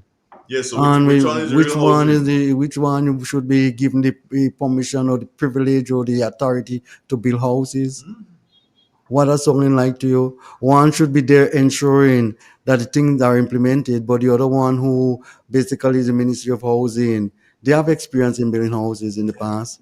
So why we couldn't let them do it? No, As far as we're concerned, we need to ensure that this money get into our friends' hand and we play politics and make a bag of foolishness. We got a caller. Good morning. Morning. Yeah, good morning. Hello, morning. Yes, good morning. Yeah, Andre and Hey. your yes. Morning.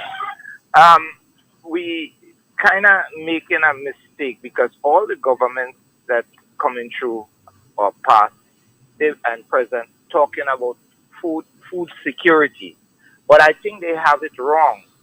You understand? Because if you look at the European countries and America and so on, they talk about food sovereignty, not security. Food security is when you get in U.S. aid, they're doing these type of things, sending food for you, and you subsidizing food, government subsidizing food. What happening is we producing the foods and ship it like the fish and the fruits and so on, and we get foreign exchange, and then we have to buy co-crops. The co-crops are like flour and the other things that you use. So this is saying you having food security is wrong.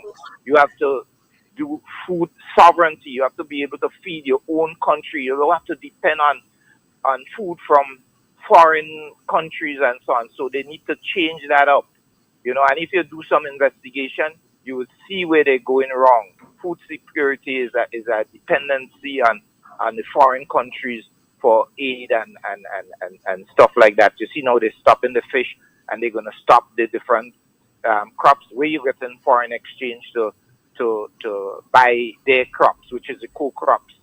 Huh? Thank you. All right, thank you. Great. Interesting. Doc, you want to comment on that? Did you hear? Yeah, I think the comrade is making a very valid point as regards food sovereignty as opposed to food security.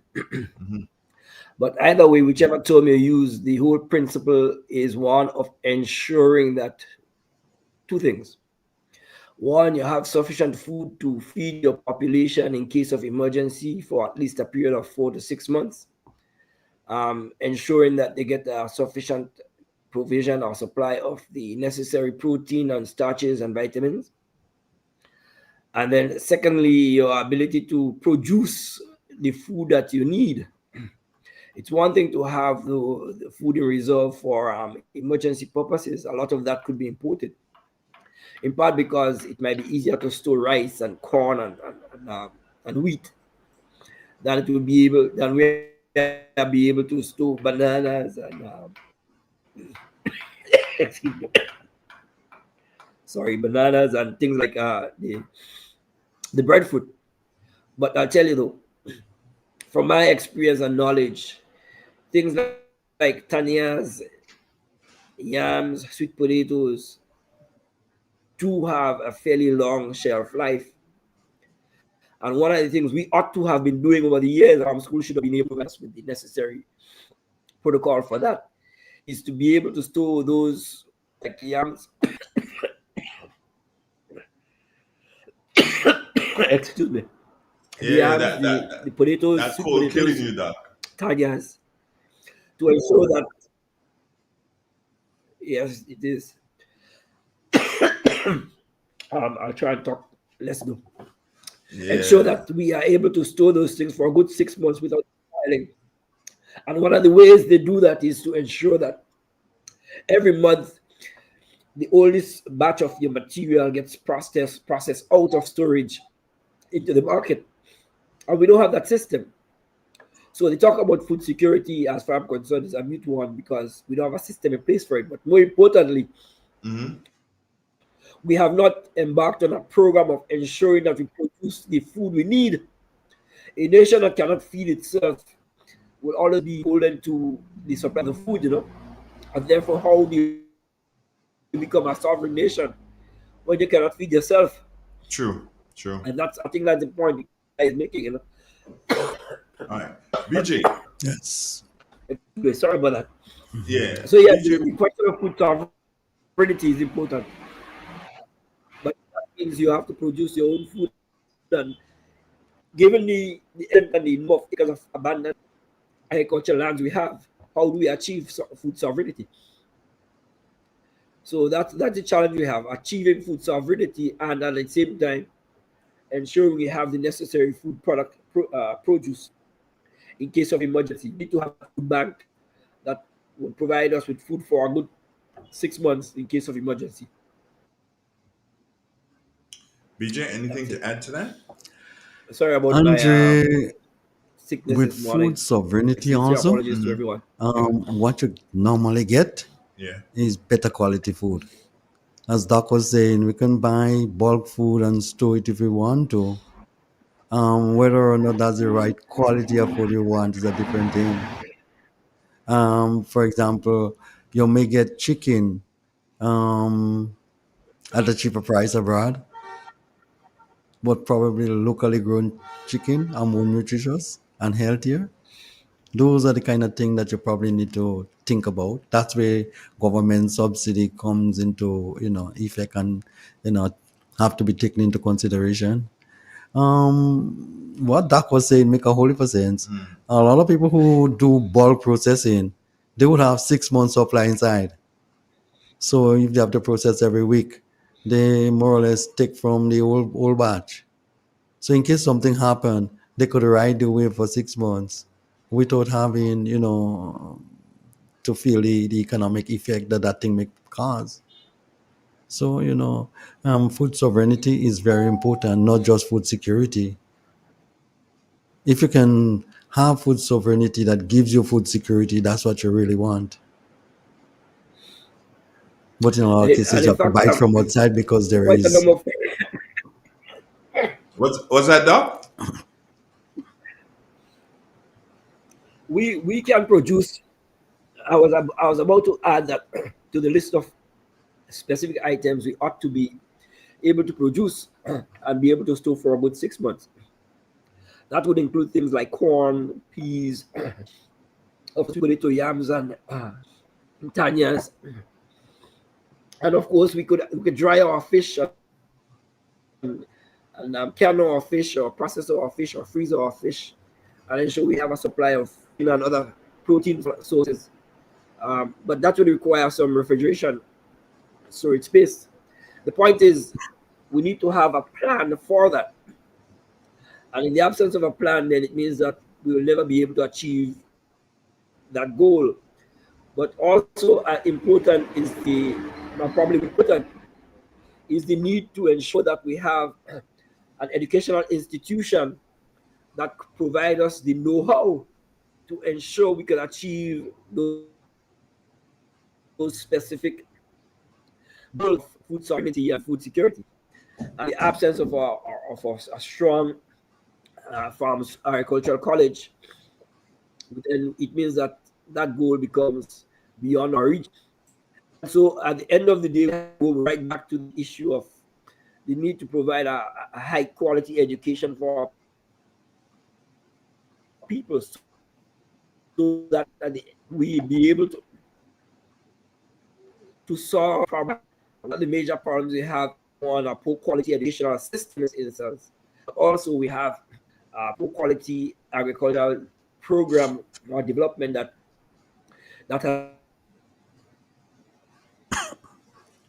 will end up being quote unquote beggars for food.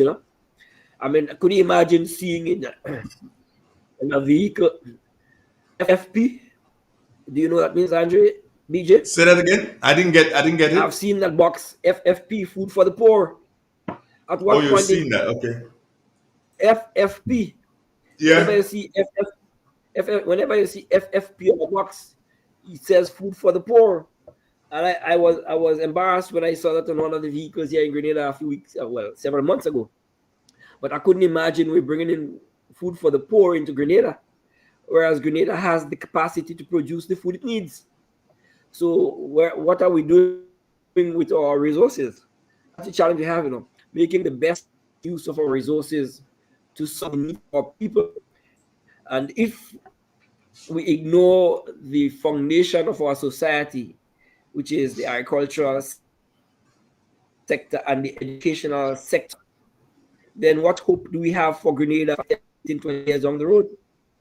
So the appeal right now is to get back to the drawing board to figure out one, how are we going to revamp our educational system, and two, how are we going to parallelly revamp our agricultural system so as to ensure that we have a healthy nation and able to feed our people, but an educated population that could solve the problems that we face. Yeah. We got a caller. Good morning, So caller. that's the challenge BJ Yeah, has on his sorry to hands call right back now. again, but where are the chemists? Where are the chemical engineers? Why we don't ask China and these places for scholarships instead of fooling around? You know, this is what we need. We need people that could process our local material here, our local foods, and keep it so we can store it properly.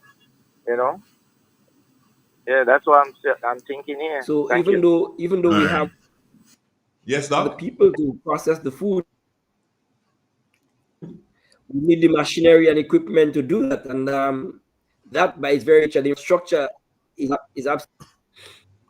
sorry. The caller's point is valid. Sorry, I need to talk over him. Yeah. I didn't realize Just he was still talking hold a minute because there, of the Doc. intermittent service I'm getting here, Andre. Yeah, you're But getting your service you is a may little have bit people who can treacherous this process the morning. food that we need, Yeah, you wanna? Yeah, just hold a minute. Let's take another call. Good morning, caller. How you doing? Thanks for calling. But we need infrastructure Hold in on, place, the Doc. machinery, the equipment. Yes, caller. Hello? And Yes, talk to me. Yes. Doc, Clifford, don't have your thing the playing in the communication is background, very man. I intermittent, tell you Andre. I that stripping I is don't apologize. have man. anything playing. Oh, you mean you have your radio playing in the background? That's what I'm hearing. Hello? Yes, Clifford, go ahead. Right. Doc, I'm sorry that you're not at your best this morning. But if we remember, Mr. Mr. Peter David was given that task in the Ministry of Agriculture. They had started making some preparation. I don't know what happened to the documentation, but it was describing government lands, the idle lands, and lands that could be productive and the way forward for them. There was even doing persons that have small holding occupied by government. There was a preparation made to hand over ownership by documents with documents for them. No, this government came in and they continue with some of it, but the whole thing we don't. It to me it is helter skelter. It is not done as was expected. But I remember earlier on when Mr. Peter Davis became the Minister of Agriculture, that all this program was in place. The acreage of lands that government have, the amount of land that are abandoned and whatnot, and the way forward for them. They was talking about feeder roads, development of feeder road and whatnot. I don't know where that have gone, but this government seems to start up a commit on it again, and that is the thing. We're not persistent with what we do, with what's been done. We don't see records of what happening. The marketing board have a brilliant something coming on paper with Mr. Chris Diggs and that senator, but we don't know how it's going to face with the public and we reaching. But the youth for marketing board and the development for marketing board, with the say private and government, is a good in to move into. But are we certain that these people not playing a game around again? That could help to save agriculture. A new marketing board. Clifford, Mm-hmm. let me tell you something. NDC is in government for the last 3.5 years, going to 4 now. Yeah. All right? You deal with marketing board in a kind of way. When you get there in year 1, almost year 4, you haven't rectified the problem. What it tells you?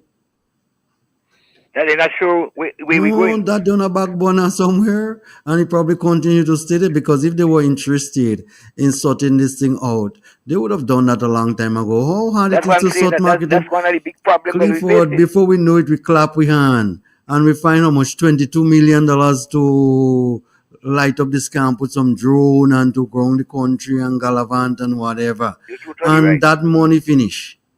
And what we get to show for that? What we get tangible out of that?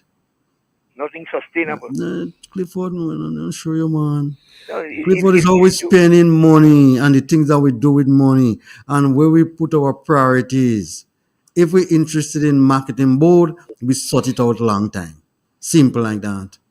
And without bending over that. This is something of national importance, and this is something that ought to be sorted out, and this is something that need to be sorted out fairly quick too. And if you can't do that, then it tells me you're not fit for the job. You know how to close it down, but you don't know how to resuscitate it. Well, I don't think closing down is the answer, no. Well, not a matter about closing down. Do you know how much revenue that would have lost with the closure of marketing board, so to speak? Huh? You know how much people that get out of farming because they closed down marketing board? That's true again. Huh? Well, the way forward, I don't know if Mr. Peter David has reached anyway with his way Clifford, you forward. need a comprehensive plan with marketing board as being an aspect of the plan. Let's hope that they have it. Clifford, what one has to understand and appreciate, it is not about an individual agricultural minister. A policy. Exactly. Right, it should put to be a policy. So when you continue saying Peter David, you make it seem like, okay, fine, Peter David was... well, that was the last person I knew had the thing, and I don't know. We hear health You're and just cancer saying pieces from policy. the government. I don't know where they're going. Policy comes from an administration. It doesn't come from one man. You just No, I understand that. I used Peter David because he was the last minister of agriculture. Oh God, Lord of mercy, Mary, Joseph, Peter, Elijah. No, there's no need for that. I understand that, but I used Peter David because he was the last minister of agriculture. That's why I used him. I didn't say that he had to come from one man. Problem. The policies, we don't get our priorities right. We need to get our priorities right. Things of national importance, things that would help sustain your economy, things that basically would aid your farmers. Those are the things that you need to, pay emphasis to. I think we have another caller here. Good morning. Hello. Yeah, good morning. Good morning. Good morning. And good morning to everyone Morning. listening and to the panel. I have some concern, especially in the area of preserving food. By next week, I have to harvest dry corn. And the ministry or the government never really gave a method of preserving corn. I follow the old heads by breaking the dry corn in around the last quarter moon. And then when I have it grounded or grind, there's no way of preserving it. Most people put it in a fridge. So if we have any long-term plan for feeding our nation, that must be included. Even dry peas. Most of our local peas, we have to put it in the fridge. When it dry, most times they pick up weevil, etc. Somebody gave me a remedy that worked. That you can put the dry peas in a closed bucket and seal and mix it with black pepper. Yeah. And I tried that and it worked. But I believe this time the ministry gave better guidance to farmers. Because we say Grenada has food. And it's true. But how long could the food last? Now, for example, rice. Rice lasts very long. Can go all over the world. Imagine Grenada shipping a boatload of breadfruit to the Gaza Strip. By the time they reach there, they have to make wine with it. So we must have a way of transforming our food into product that can be stored. For example, if you could make flour from our breadfruit and even bananas or blubber, but start to see our food come in bulk and it finish very quick. So this is something that the government have to look for in terms of preserving our food. Thank you. All right, then. One love. Thanks. Very important. Dave. Yes, Andre. You know something that Andre I would like to share here, and I want people to look at it differently, not just from a food security point of view, but from an economic standpoint and a social standpoint. And it's very simple, Andre. Whoever feed you control you, you know. But yeah, we've been taught that a long time ago. Yes. Who We've feed you taught, control you. yeah. And as far as I'm concerned, we're trying to break the yoke from the same people who are feeding us and they control us. Did you see what it was like during COVID? Give you a few hours to shop, and if the food truck didn't pass, then you have issues. You see what happened to the supermarket, Yeah. and you see what happened to the port.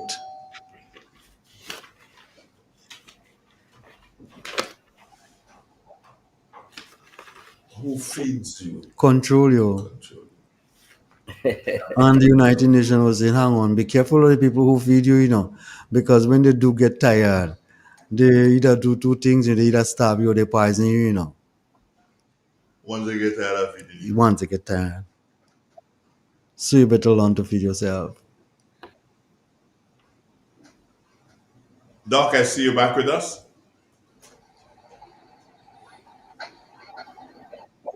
Doc. Yeah, I'm back here. My apologies to you guys. Yeah. Yeah. I went to get me a drink for my throat here. Yeah. The issue of food preservation and is what the previous caller was talking about, right? Yeah. And that's important. And yes, you need trained personnel to be able to process and preserve the excess food you have. But if you don't produce the quantity necessary, then you have a problem. So the first thing we need to look at in terms of the preservation is we need to have sufficient quantities of each of the produce we want to preserve. And then we need to have the skilled personnel who can go through the process of preserving those specific products.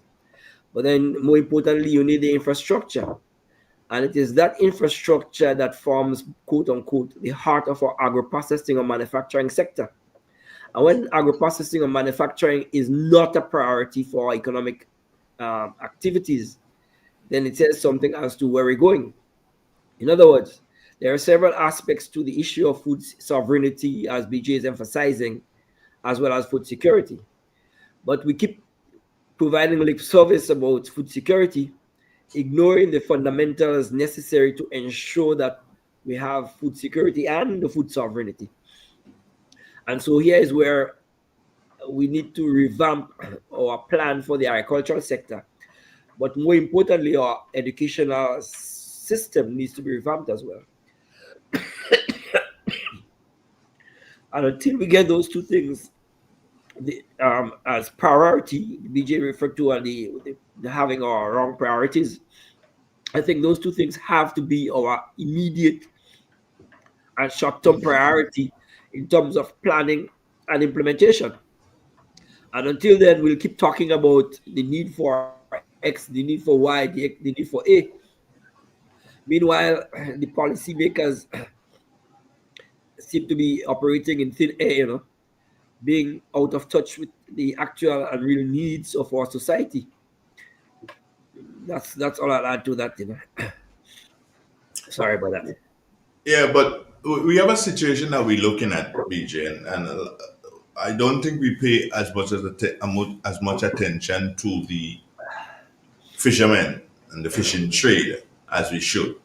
And your situation, I don't know if you heard it, where as of January, we can no longer our fish and all our sea products are banned from the United States. Doc, you picked that up?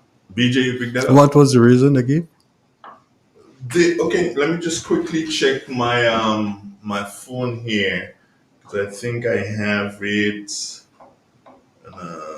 Okay, beginning January, 12 nations will be fully barred from importing seafood to the U.S. market, and they give the names and uh, let me see if this story has anything more. I think it has to do with. It says that okay, yeah.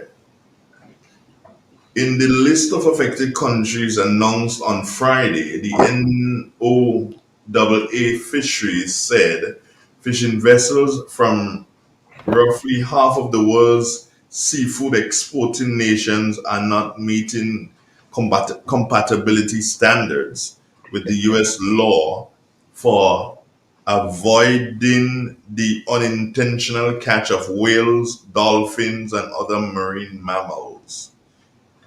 So these countries now face stringent import restrictions, ensuring that seafood entering the United States market adhere to the same high standards as the American caught seafood. So basically, we are not adhering to those standards, while the same countries had us for all these years, BJ, thinking the HACCP standards and making sure that we are gotten to a certain area. This is where we are lumped. Now, what is very interesting for me, and Doc, I probably want you and to comment after BJ on this. The interesting thing for me is in the 12, there are only two Caribbean nations, well, three: Haiti, St. Lucia, and Grenada. How we get lumped there? How we get lumped? Andre, How we get lumped there, BJ? there are some people in the world. You really doesn't have to do them anything for them to start making an issue with you if they want to, you know. Yeah, probably we might be have issue with regard to our standard or exportation standard for some of our product. But how hard it is to correct that? Uh-huh. How hard it is to walk from ministries to ministries in the world that we're living in to correct a problem in regard to food. And just sometimes people do things and they have ulterior motives and they may start somewhere to get somewhere. Now it goes back. Doc, you want to comment on that?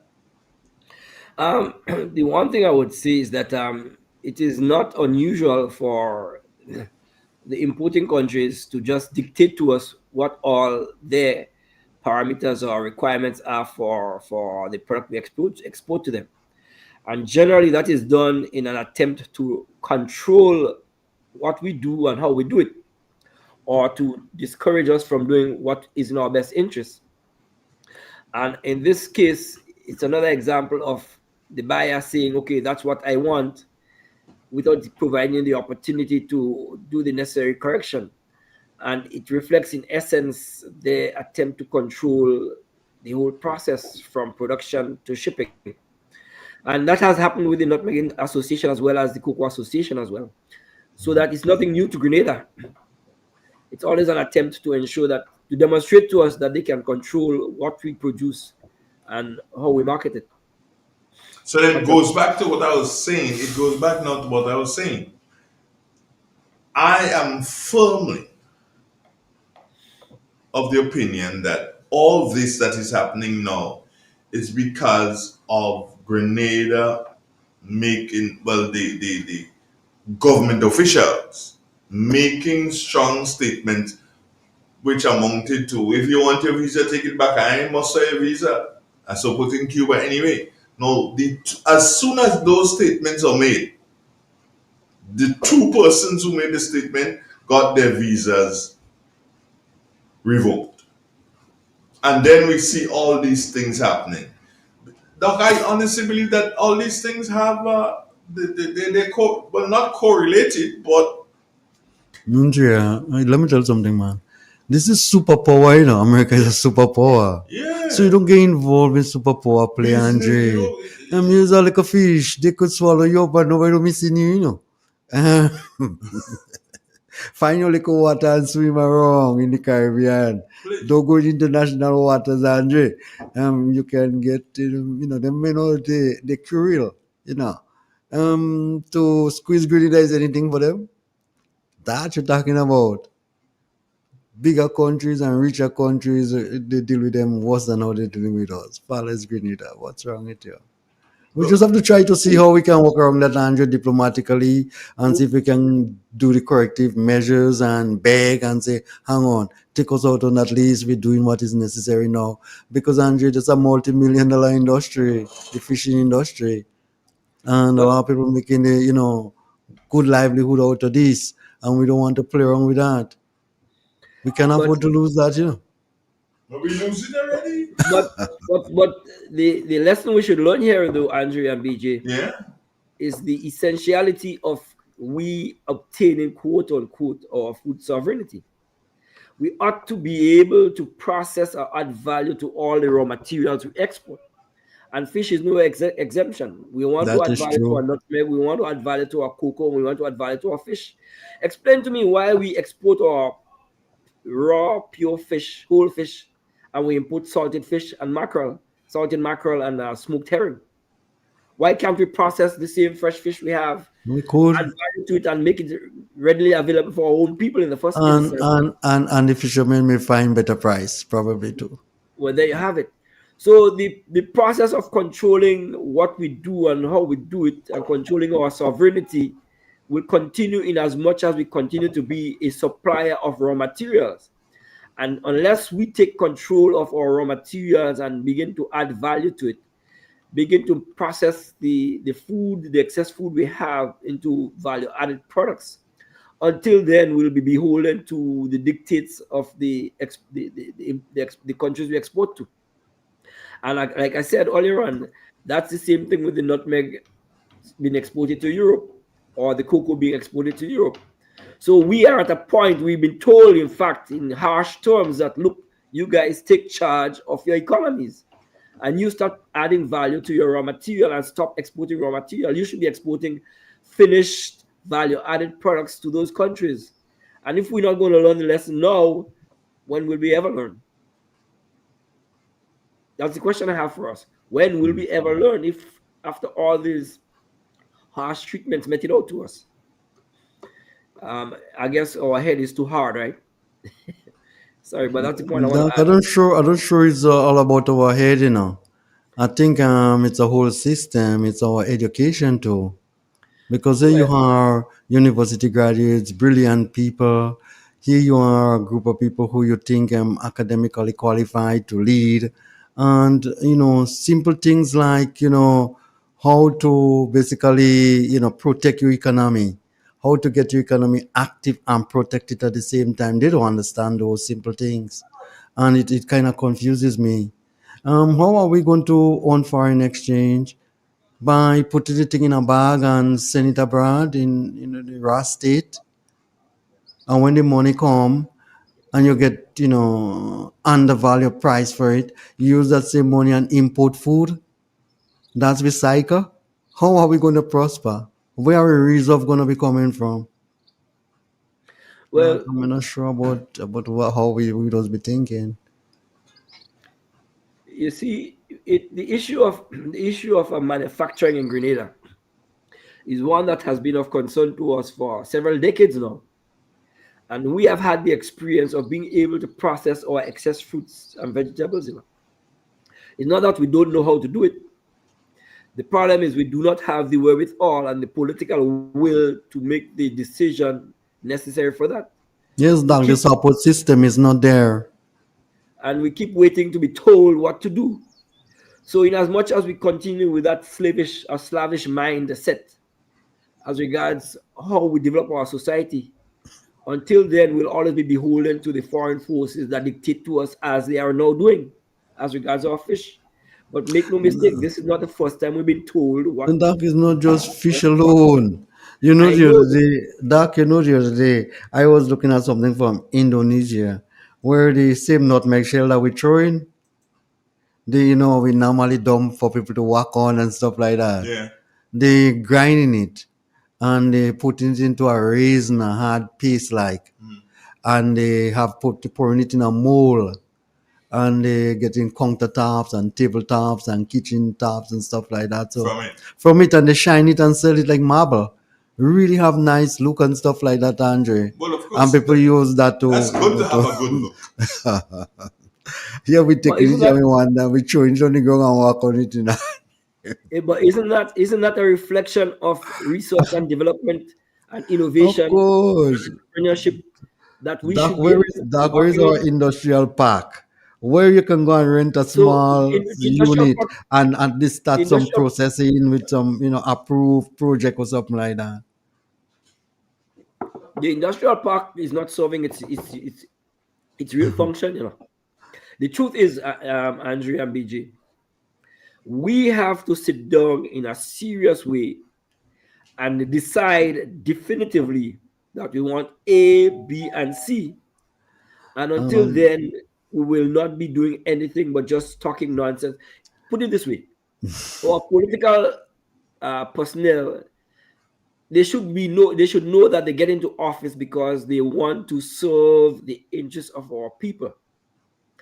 And in the absence of serving the interests of our people, they end up serving their own personal interests and the interests of the ruling class. The long and short is we have to take charge of our economy, our society, and our government. And we are not in charge of any of those. And so we see the chaos that Andre is talking about as regards being told, okay, you're on a quote on a list, and I'm not even saying blacklist, because that has some significant connotations. But now we've been placed on a list that says we're no longer allowed to export our fish. But that's not new. We are once told that our nutmegs wouldn't be accepted if it doesn't meet certain criteria. Our cocoa won't be accepted if it doesn't meet certain criteria. We used to be able to export bananas, and what has happened to that since? We no longer have a thriving banana sector. Yeah, well, we did learn that. We did learn Because to bring in. We did learn to bring in a ripener.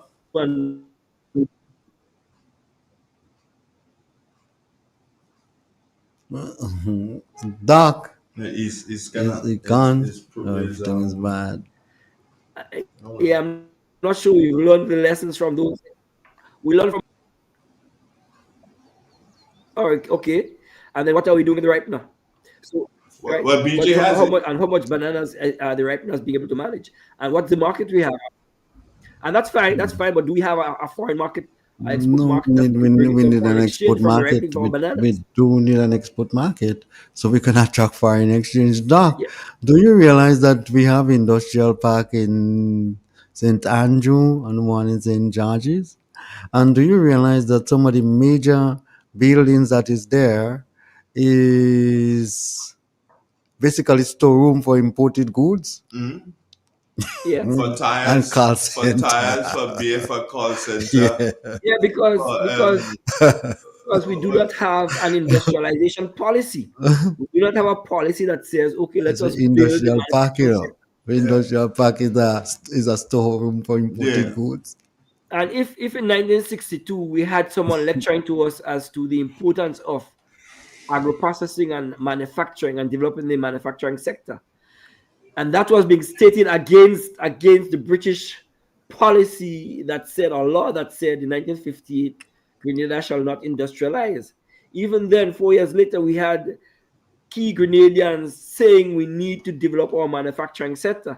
And here we are, 60 years later, and we're not even able to do or make a stroke. Why? Because we continue to depend on the dictates of the foreign forces. So they tell us we need to do quote unquote SDGs, right? Why? Mm-hmm. They don't understand our situation. They don't understand the problems we're facing in our society. They do not understand the issues that confront our hardworking people on a daily basis. Mm-hmm. So why do we have to follow the dictates of the SDGs? No, we don't need to do that. We know our problems. Let us solve them. But in the absence of consultation with the people that are directly affected by our policies, then of course we wouldn't know what the problems are, and therefore we don't have potential solutions. Not only that, even when we know what the problems are, even when we know what the solutions are, we continue to ignore them and do our own thing because it doesn't serve our personal interests. In other words, we only do the things that serve our personal interests as opposed to the things that serve the national interest, the interests of our people. And until our political apparatchiks recognize the importance of service to the people as opposed to servicing the people, until then we'll always be walking in crap. So the appeal here has to be, let us revamp our educational system and our infrastructure. Let us revamp our agricultural sector, and let us rebuild our society, because over the last 40, 50, 60 years, we have literally been removing the foundations of our society. And that has to be stopped in the first instance, and then we have to rebuild it. It's a collective process, Doc. Yes, Agreed. Education have to play a very important role. I mean, Doc, you think about it. We have sometimes hundreds of graduates at the end of each year, and some of them move on to tertiary, education. But the people who did tertiary education, Doc, in a lot of cases, they have to write projects, and some of them projects are implementable. How about we supporting government? I'm talking about supporting graduates. I'm not talking about people who have business already, people who wants to set up new businesses. How about we put aside $3-5 million and ensure that we can kick off 10 major projects of from kids that live in school every year? How about that? Well, How your country going to grow if when every time you want to set up something that you have to go to the GDB, and GDB wants some security, and they want to give you money, some now and some 10 months down the road, and a whole set of bag of red tape and foolishness. How are you going to really develop? We are in Silicon Valley. How comes we can have bright minds coming up with projects that can push and propel our economy? Everything is looking for a job from a man. Everything is looking for a government job. Where are Well, we no, going with hold that? on, hold on. It must happen. It must happen. You must look for a job from a man, and you must Get a government job. get a government job, because the government, they're the ones getting the loans in what you call it. Why did I talk about that Well, this yeah, the GDP, they're the ones getting the loans in the GDP. So if they get the money, then You have nothing left. you got nothing left. So you have to look for a job. Well, you see, we have a governmental system that is not accountable to the people. And because it's not accountable to the people, the personnel involved do what they want, irrespective of what the needs are of the people. And until we have that system of accountability, the responsibilities we assign to those people will always go unaccounted for. When the minister or our minister doesn't know how many graduates we have leaving school every year, and when he doesn't know how many jobs created the previous year, plan for the next year or for the next 5 years. So the point I'm making is we have square pegs in round holes, and because of that, we don't have a national developmental plan. So we don't have a plan for developing our educational system and services. We do not have a plan for developing our agricultural sector, and we do not have a plan for developing the manufacturing sector, and we do not have a plan for setting up a Ministry of Science and Technology that could deal with research and development so as to convert nutmeg shell into countertops or to convert waste material into food. I have a convert the question. bamboo into paper. I have a question here. I saw an Right. article recently, both BJ and Doc. I saw an article recently a lot was being said about the tissue culture. Is it at Maribor? Tissue culture. What's up with that? What can you guys tell me? Well, I don't know what the status with it, but I'll tell you one thing. I think while the principle of the tissue culture is a good thing, I think it was poorly located in the wrong place in the first instance, and secondly, it should be part of the agricultural institution designed to trade and provide this service to the farmers.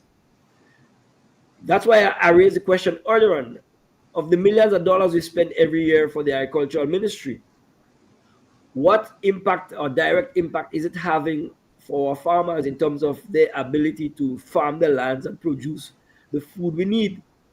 Every year we see less and less farmers producing, and more and more lands going into fellowship.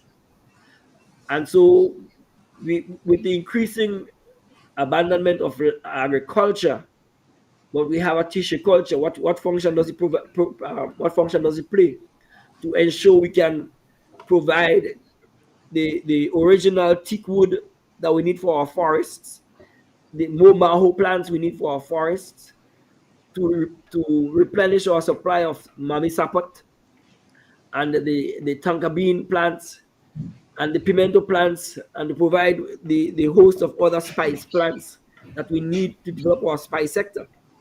In other words, yes, we have a tissue culture, but guess what? You and I don't know what it's doing, and you and I probably don't even have direct access to it to get what we want done. But the long and short is you cannot have a system or a structure in place and you don't have a plan for its use. And that's what's happening here. So we get X, we get Y, we get Z, but are they part of a national plan for developing our society and the agricultural sector? As opposed to those things that just get dumped on us. And we talk about it and then it follows. And we have several examples of that, We have the Mali nutmeg oil plant, for example, a classical example of we being given stuff and it left abandoned. Now we have the tissue culture. We used to have a tissue culture before, Whatever became of it. So we get a second one. And Doc, what the guys actually have and what they had before is tissue culture lab. Something where kids go and learn the process, or some people learn the process of doing tissue culture, and more or less a few plants that they produce, you may put it a few, outside to harden and stuff like that. That's not what we need, We need a tissue culture plant. Not this little 2x4 they have in Marybody. Neither they had the one they had in St. George's. That we need to get involved there, outside and produce the planting materials if you're producing it. Not this little thing where you go there and you teach somebody and somebody come and doing some little lecturing. We don't have no time for no little apprentice now, It's time to develop the country. We have skill, biotech here. We have people who can, people like Allison and Dr. Dutton and Try and them, they do understand the process, So you don't tell him you don't have the resources. What you don't have is the hardware. What you don't have is the logistics. So when you hear people walking about and beating up them chests and say, "Oh, we are tissue culture lab and we're taking a new approach to agriculture and you're this and you're that," I want the tongue to fall out from them out, because that's not what we need. What we need is you having a tissue culture plant whereby we're not supposed to import banana plants in Grenada no longer, whereby we're not supposed to import planting plants in our country no longer, whereby we can isolate all the the stock material that we think have good qualities and basically produce them. That's what we need to start doing. Yeah, but how do you do that if you don't have a plan, BJ? Well, Doc, the guy in the first case, for you to build that, you don't have a plan, For you to build a little thing like that in Maryborough, you don't have no plan. If you have a plan, you're building those things on them. So at what point will we as a people begin to reverse the mess we have and take charge of building our society? At this point in time, at this point, Doc, I need to take a commercial break and we'll be right back. This is Real 91.9, 91.5, www.the.realfm Grenada, broadcasting from studios located Main Street it is, right here in beautiful Historical St. Patrick. My name, Andre Donald. What's yours? Yeah, your name. You having fun and listening to us this morning. What's your name? Harvest call, banana nutmeg feeding all. We salute the ones who feed with every hand and every seed. Brave roll, real Grenada, heart of the land. It is said, the proof of the pudding is in the eating. Therefore, the authenticity of the beverage can only be acquired in the taste. A taste which is original to Antoine de Beauregard Industries and comes from a combination of spices and local rum, which can hold its own all over the world.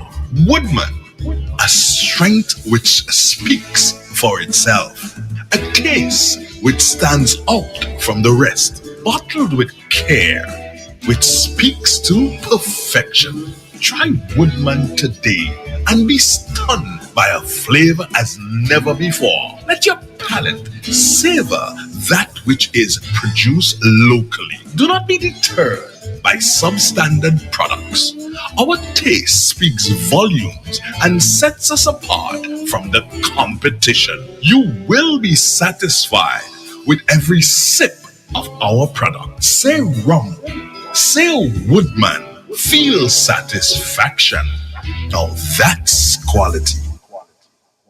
Classic Furniture. Our items are made from the best local wood available on island. Our products are made with love, care, and the experience we have gained over the years. Why do you even contemplate using substandard furniture, which is imported, when you can get the best made right here in Grenada? Our factory is located in the cultural village of Chantemel and our showroom on Ben Jones Street, St. Andrew. We are also noted for refurbishing that piece of furniture to its initial look. When looking for quality furniture, there is only one place to look, and that's Classic Furniture, where we take care of your needs with utmost care. So give us a call today and put your furniture woes to rest. Classic Furniture, where love and luxury is combined to provide the ultimate satisfaction. Call us today on 442-4645. Classic Furniture.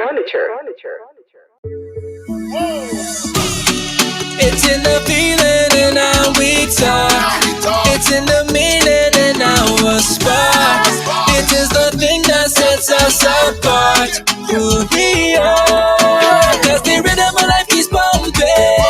Together going strong. No matter what, we keep things flowing. For the people we will go all in. Our hands up in the sky. Celebrate and come let your rhythm flow.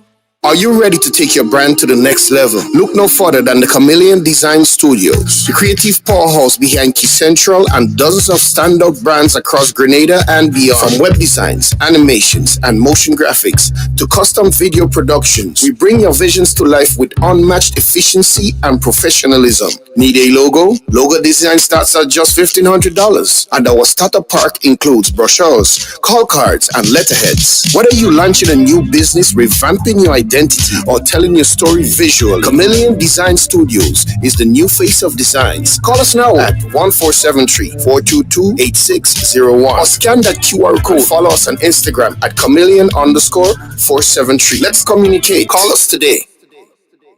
In Grenada, we supply fertilizers, herbicides, seedlings, and nursery supplies, diesel water pumps, walk behind tillers, organic and environmentally friendly agricultural inputs. We're serving you from 2 locations at Birch Grove and booth 34 at the Vendors Market in Grenville. Cost-effective agricultural solutions for all your needs. Visit Gittins Home and Garden Center for the best in everything agriculture. Call us on 409-2175 or 438-4337. Gittins Home and Garden Center, from your farm to your backyard. Introducing Berger Travel On from Answer Coatings Grenada Limited. Built tough for the Caribbean climate, Berger Travel On is your one-coat solution for long-lasting protection and a beautiful textured finish. This patent textured design is available in 3 grades: ultra fine, fine, and coarse, and in a wide range of colors, perfect for exterior and interior walls. Quick drying, low maintenance, and cost effective. Budget Roll-On keeps your projects on time and within budget. So whether you're building your first home or refreshing your space with that modern look, beautify and protect your investment with Berger Trowelon. Visit the Color Shop Painter Studio at Frequente Industrial Park St. George or our hardware partners nationwide today. Berger, for lasting beauty and protection. This is Real Expressions Agriculture Thursday, only on 91.9 Real FM. From the soil to your soul, we growing real. From the mountain to the sea, farmers working endlessly, planting vine in every row, Grenada's roots forever grow. Sunrise brings the harvest call, banana, nutmeg, feed and all. We salute the ones who feed with every hand and every seed. We grow real, grow Grenada, heart of the land, real farmer flavor. Tune in, feel the nation rise. It's Thursday, and we're proud and wise. On 91.9 Real FM style. It's Agriculture Thursday, Grenadian vibe. In the garden, in the field, real stories now revealed. Voices strong with tales to share of heritage, love, and country care. Let the young and old unite, real expression shining bright. Agriculture is the way to build tomorrow from today. We grow real, grow Grenada. We go real, grow Grenada. Yeah, Andrew Donald together with Bertrand John, and how come we have two of Francis Spear? Lord, well, look at that. Don't worry. BJ, we have none of ourselves, And we have two of Francis Spear. It happens. Technology. Technology, technology big. Technology big in this part of the world. Anyway, we just about 14 minutes before the top 10 o'clock. 10 o'clock is when we wrap it up for this morning. So we've got Dr. Entwine on there, and of course we've got Bertrand John with us, and there is a caller online. So we'll take the caller, and then Dr. Entwine will join us. Yes, caller, good morning. Yes, sir. Do you, Mr. Andre, I think you know that that piece of land opposite the in Fortes, opposite the health center, around the health center and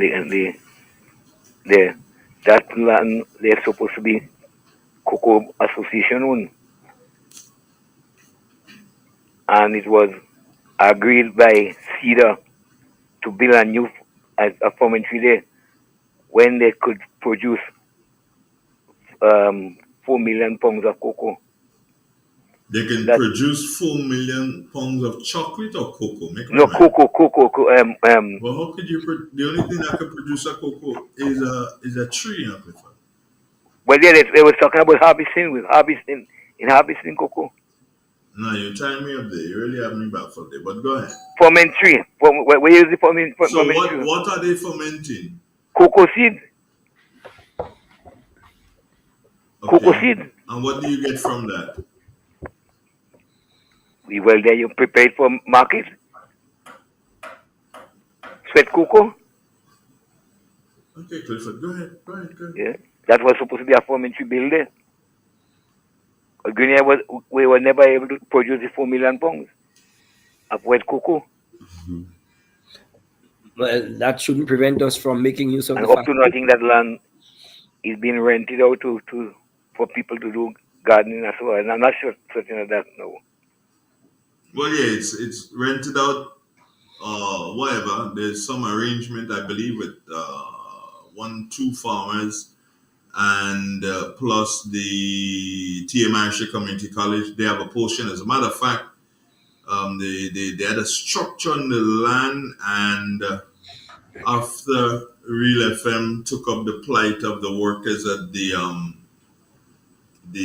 health center, which has to be refurbished, and Real FM took up the plight of the workers at the health center and said that, hey, you can't move them too far, you can't do this, you can't do that. Now they have decided that the building that is not being used by the TMI Community College, as I speak, it is being retrofitted to be able to move the clinic from one side of the road to the next side of the road. And then they'll be able to do the repairs on the original site. And so that's going to happen there. So the whole land still belongs to the Grenada Cocoa Association. But Mr. Hastic and doesn't really bother with that. That ain't not chocolate factory. That is not Diamond and Moncton and thing. Yeah. Have they started making white chocolate in Moncton yet? You should know, you from up there. You boy living in Guelph. But you from up there? Yeah, but I do have family up there. But you was close to? No. So you see a lot of planning have been taking place, but no development to the planning. That's one of the problems. Well, I'm not sure it's planning that's been done, you know. Like I said, planning. Because you see, a plan is supposed to be a document that outlines some specific objectives and ways and means of accomplishing those objectives, and a schedule for implementation, assigning specific responsibilities to individuals, and then followed up with accountability from each of those individuals for the implementation of the plan. And that aspect of planning is something we as a people have not developed as part of our culture. Just as we do not have a science culture here in Grenada, so too we do not have a planning culture or a business culture. And so we suffer from that. But even in light of our knowing the need for those two cultures, for example, instead we take off on a tangent, and part of the tangent now involves, quote unquote, the creative sector, something that exists long before, which could have been developed differently.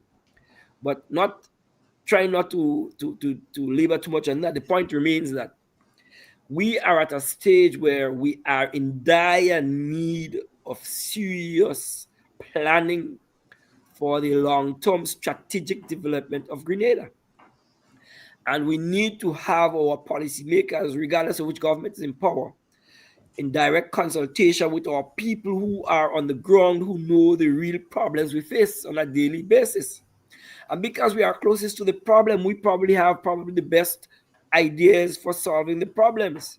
We cannot continue to have foreign agencies and forces dictating to us SDGs and solutions to the problems we face on the ground. And so consultation between the people requires consultation with the people and the policymakers. We cannot continue to operate in secrecy and the need for confidentiality, as opposed to working openly and transparently and honestly. And I repeat that, working transparently and honestly with our people so that we know what the problems are. We could share it with the policymakers. The policymakers learning from us then put plans in place. I'm talking about solid plans in place to solve the problems we face on a daily basis. And Doc, you know what I don't understand, Doc? Sorry, let me just finish up. You know what I'm saying, Doc. What I don't understand, how you could have something of national interest and don't have transparency in it, and don't have honesty in it. There you go. Which is I don't understand the logic. Which is why I'm raising the problem, because the core problems we're facing is a poor educational system that we have, and a poor agricultural sector that's supposed to be the basis of our economic development. And we do not have the wherewithal and the willpower to do the necessary actions and planning to bring about change. We had experience between 79 and 83 in how to bring about change in our society, And quote unquote, those were transformational changes the impact of which we continue to experience, and that includes myself as part of that transformational change. But we've since lost that wherewithal to bring about transformational change to our society because there's no longer the willpower. And we want to operate in secrecy and strict confidentiality as opposed to openly interacting with our people, knowing what problems we face, knowing what solutions we can adopt, and figuring out ways and means to get those solutions applied. So yes, BJ, we need transparency, we need honesty, we need consultation with our people so that we can bring about the change we need to see in Grenada. BJ? Agreed, Andre. I don't understand again. I'm making it clear how you can be doing something of national interest and you want to keep it confidential. I don't understand the logics in that. And I have the opinion that a lot of people don't understand, and that's my opinion, that implementation is an aspect of the planning process. And if you're not implementing, then you don't have no plan. And you hear people say, we have a plan, but you have an idea, not a plan. There's a difference. Mm-hmm. You have an idea. Most definitely. You have an idea. You have an idea of how to do something, but you but have a plan how for it. to do No. it right. In a lot of cases, it's ideas we have. And that's a serious misconception, isn't it? That's a serious misconception. Well, Yes. it is, and could you imagine people in high positions not understanding the difference? And people who are charged with responsibility of managing and directing businesses and organizations, not aware of the difference between an idea and a plan. And a plan?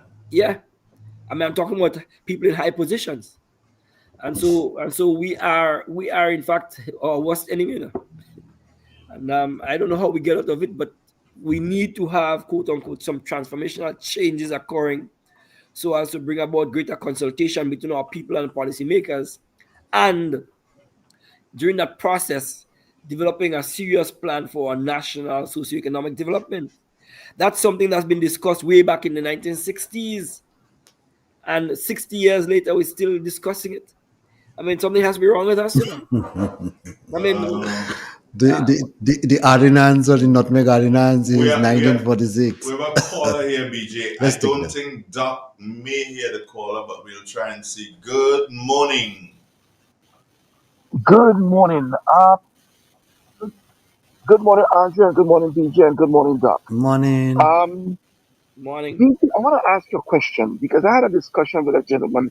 I live in the United States. I had a discussion with a gentleman from Jamaica, and we were talking about the banana situation. And he was asking me if there is any more Gros Michel grown in Grenada as compared to the Cavendish plant, right? And I wasn't too sure if there is still Gros Michel in Grenada, if we don't grow it anymore, if it has been wiped out, I think by the Panama disease. Is it? Am I right? BJ could tell you that. We still have a few trees around, but it's not as prevalent as before. But we still have a few Gros Michel trees around. In fact, the plants that the ministry just brought in, they have a slight resemblance of Gros Michel in terms of size and looks, appearance, and stuff like that. They look like Gros Michel. They call it GAL. That's and actually it's kind of strange. Chiquita that breed it. So they have to be something Chiquita, the company that grows banana in South America. Wanna put out So a you have business to plan. understand that what it is in Gros Michel that they would have seen that they tend to breed a variety that is similar. Yeah, because what the thing about it is that it's saying that the Gros Michel had a better taste as compared to Cavendish, right? And the shelf life is longer Basically too. they grow it as a specialty. Yes, and they grow it as a specialty plant. So I think it might be that that is the replacement, as you said. This banana that's been coming in now into Grenada might be the replacement to sort of mimic Gros Michel. But are we exporting banana? Say that again? Are we exporting bananas? No. No, we don't. just for domestic market. Okay. Yeah, what we're growing now is just for the domestic market for eating both ripe and green. Okay, and is there a product to it, like banana chips or anything like that? Or getting some manufacturing value added to it? There are some local persons. There's some cottage industries in terms of persons doing banana chips, but nothing on a wide scale. We do quite a lot of banana pastries, yeah. Yeah, a lot of the bakeries and stuff use it for banana bread and That's not a lot. well, a few, a few. Yeah. All right, but caller, we have to think here because of time. Okay, thank you very much. Have a good one. All right, great. Take care. Thanks. I think the caller is pointing out the need to have the tissue culture mass producing That's what we artificial said. plants, for example. Yes. That's what we said. That's Doc. what we But said. Doc and BJ, I'm not even going to get you all to say goodbye this morning. I'm going to say goodbye for both of you. Thanks for being a part of the Take program. care. Doc, get some of that thing and handle that flu. That flu is coming at you. Yeah, I'm going to deal with it just right now. Thanks Yeah, very go much. ahead, deal with it. Take care, sir, Doc. Love you. Love you guys. Thanks. All right, great, Love our farmers over there. All right, Bye. BJ, Bye. Thanks. bye. Take care. Yeah, BJ. It was indeed a joy again All having the you. time, you know the And vibe. you got something big today, BJ? Yeah, What's it you have today? You got didn't even time tell to us. go past. You ain't even telling the nation what you have today. Come on, you can't do You that, want me BJ. to? You want me to put on Yeah, the go on. headphones? Quick. Put on your mic, put on your headphones and tell me what you have something big today. What is it? BJ? Andrew, we want to open up the constituency office, NNP constituency office that's what you have. at River Sally Junction. Mm-hmm. So, as written on the sign, we serve all. Although it's an NNP constituency office, we serve everyone. So everyone is invited this evening at 6:30 to make a pass through. We're gonna bless the place and make sure that we get rid of whatever bad spirits that is there. You have wine? Yes, and we have the priest too. Do you have wine? Red Yes. wine. Yes, and we have the priest too. Priest? Yes. So you're telling me you have the priest? Like I have Yeah. a priest Well, I want to make sure that you're able to come in because certain people like to come around the priest. And you know, we have a little food and a little refreshment, and it's 6:30. 6:30. Yeah. All right. So take care and God bless. All right, God bless. Okay, bye-bye. This is Real 91.9, 91.5, www.realfmgrenada.com. Broadcasting from studios located Main Street Soteas inside a beautiful historical St. Patrick. To all those of you who've been with us for the entire earlier part of the morning, we say thank you very much. And those of you who've been on the YouTube channel, thanks again. And continue listening to Real FM Radio News. That's next. All in. Informative, entertaining, and first. Every hour on the hour.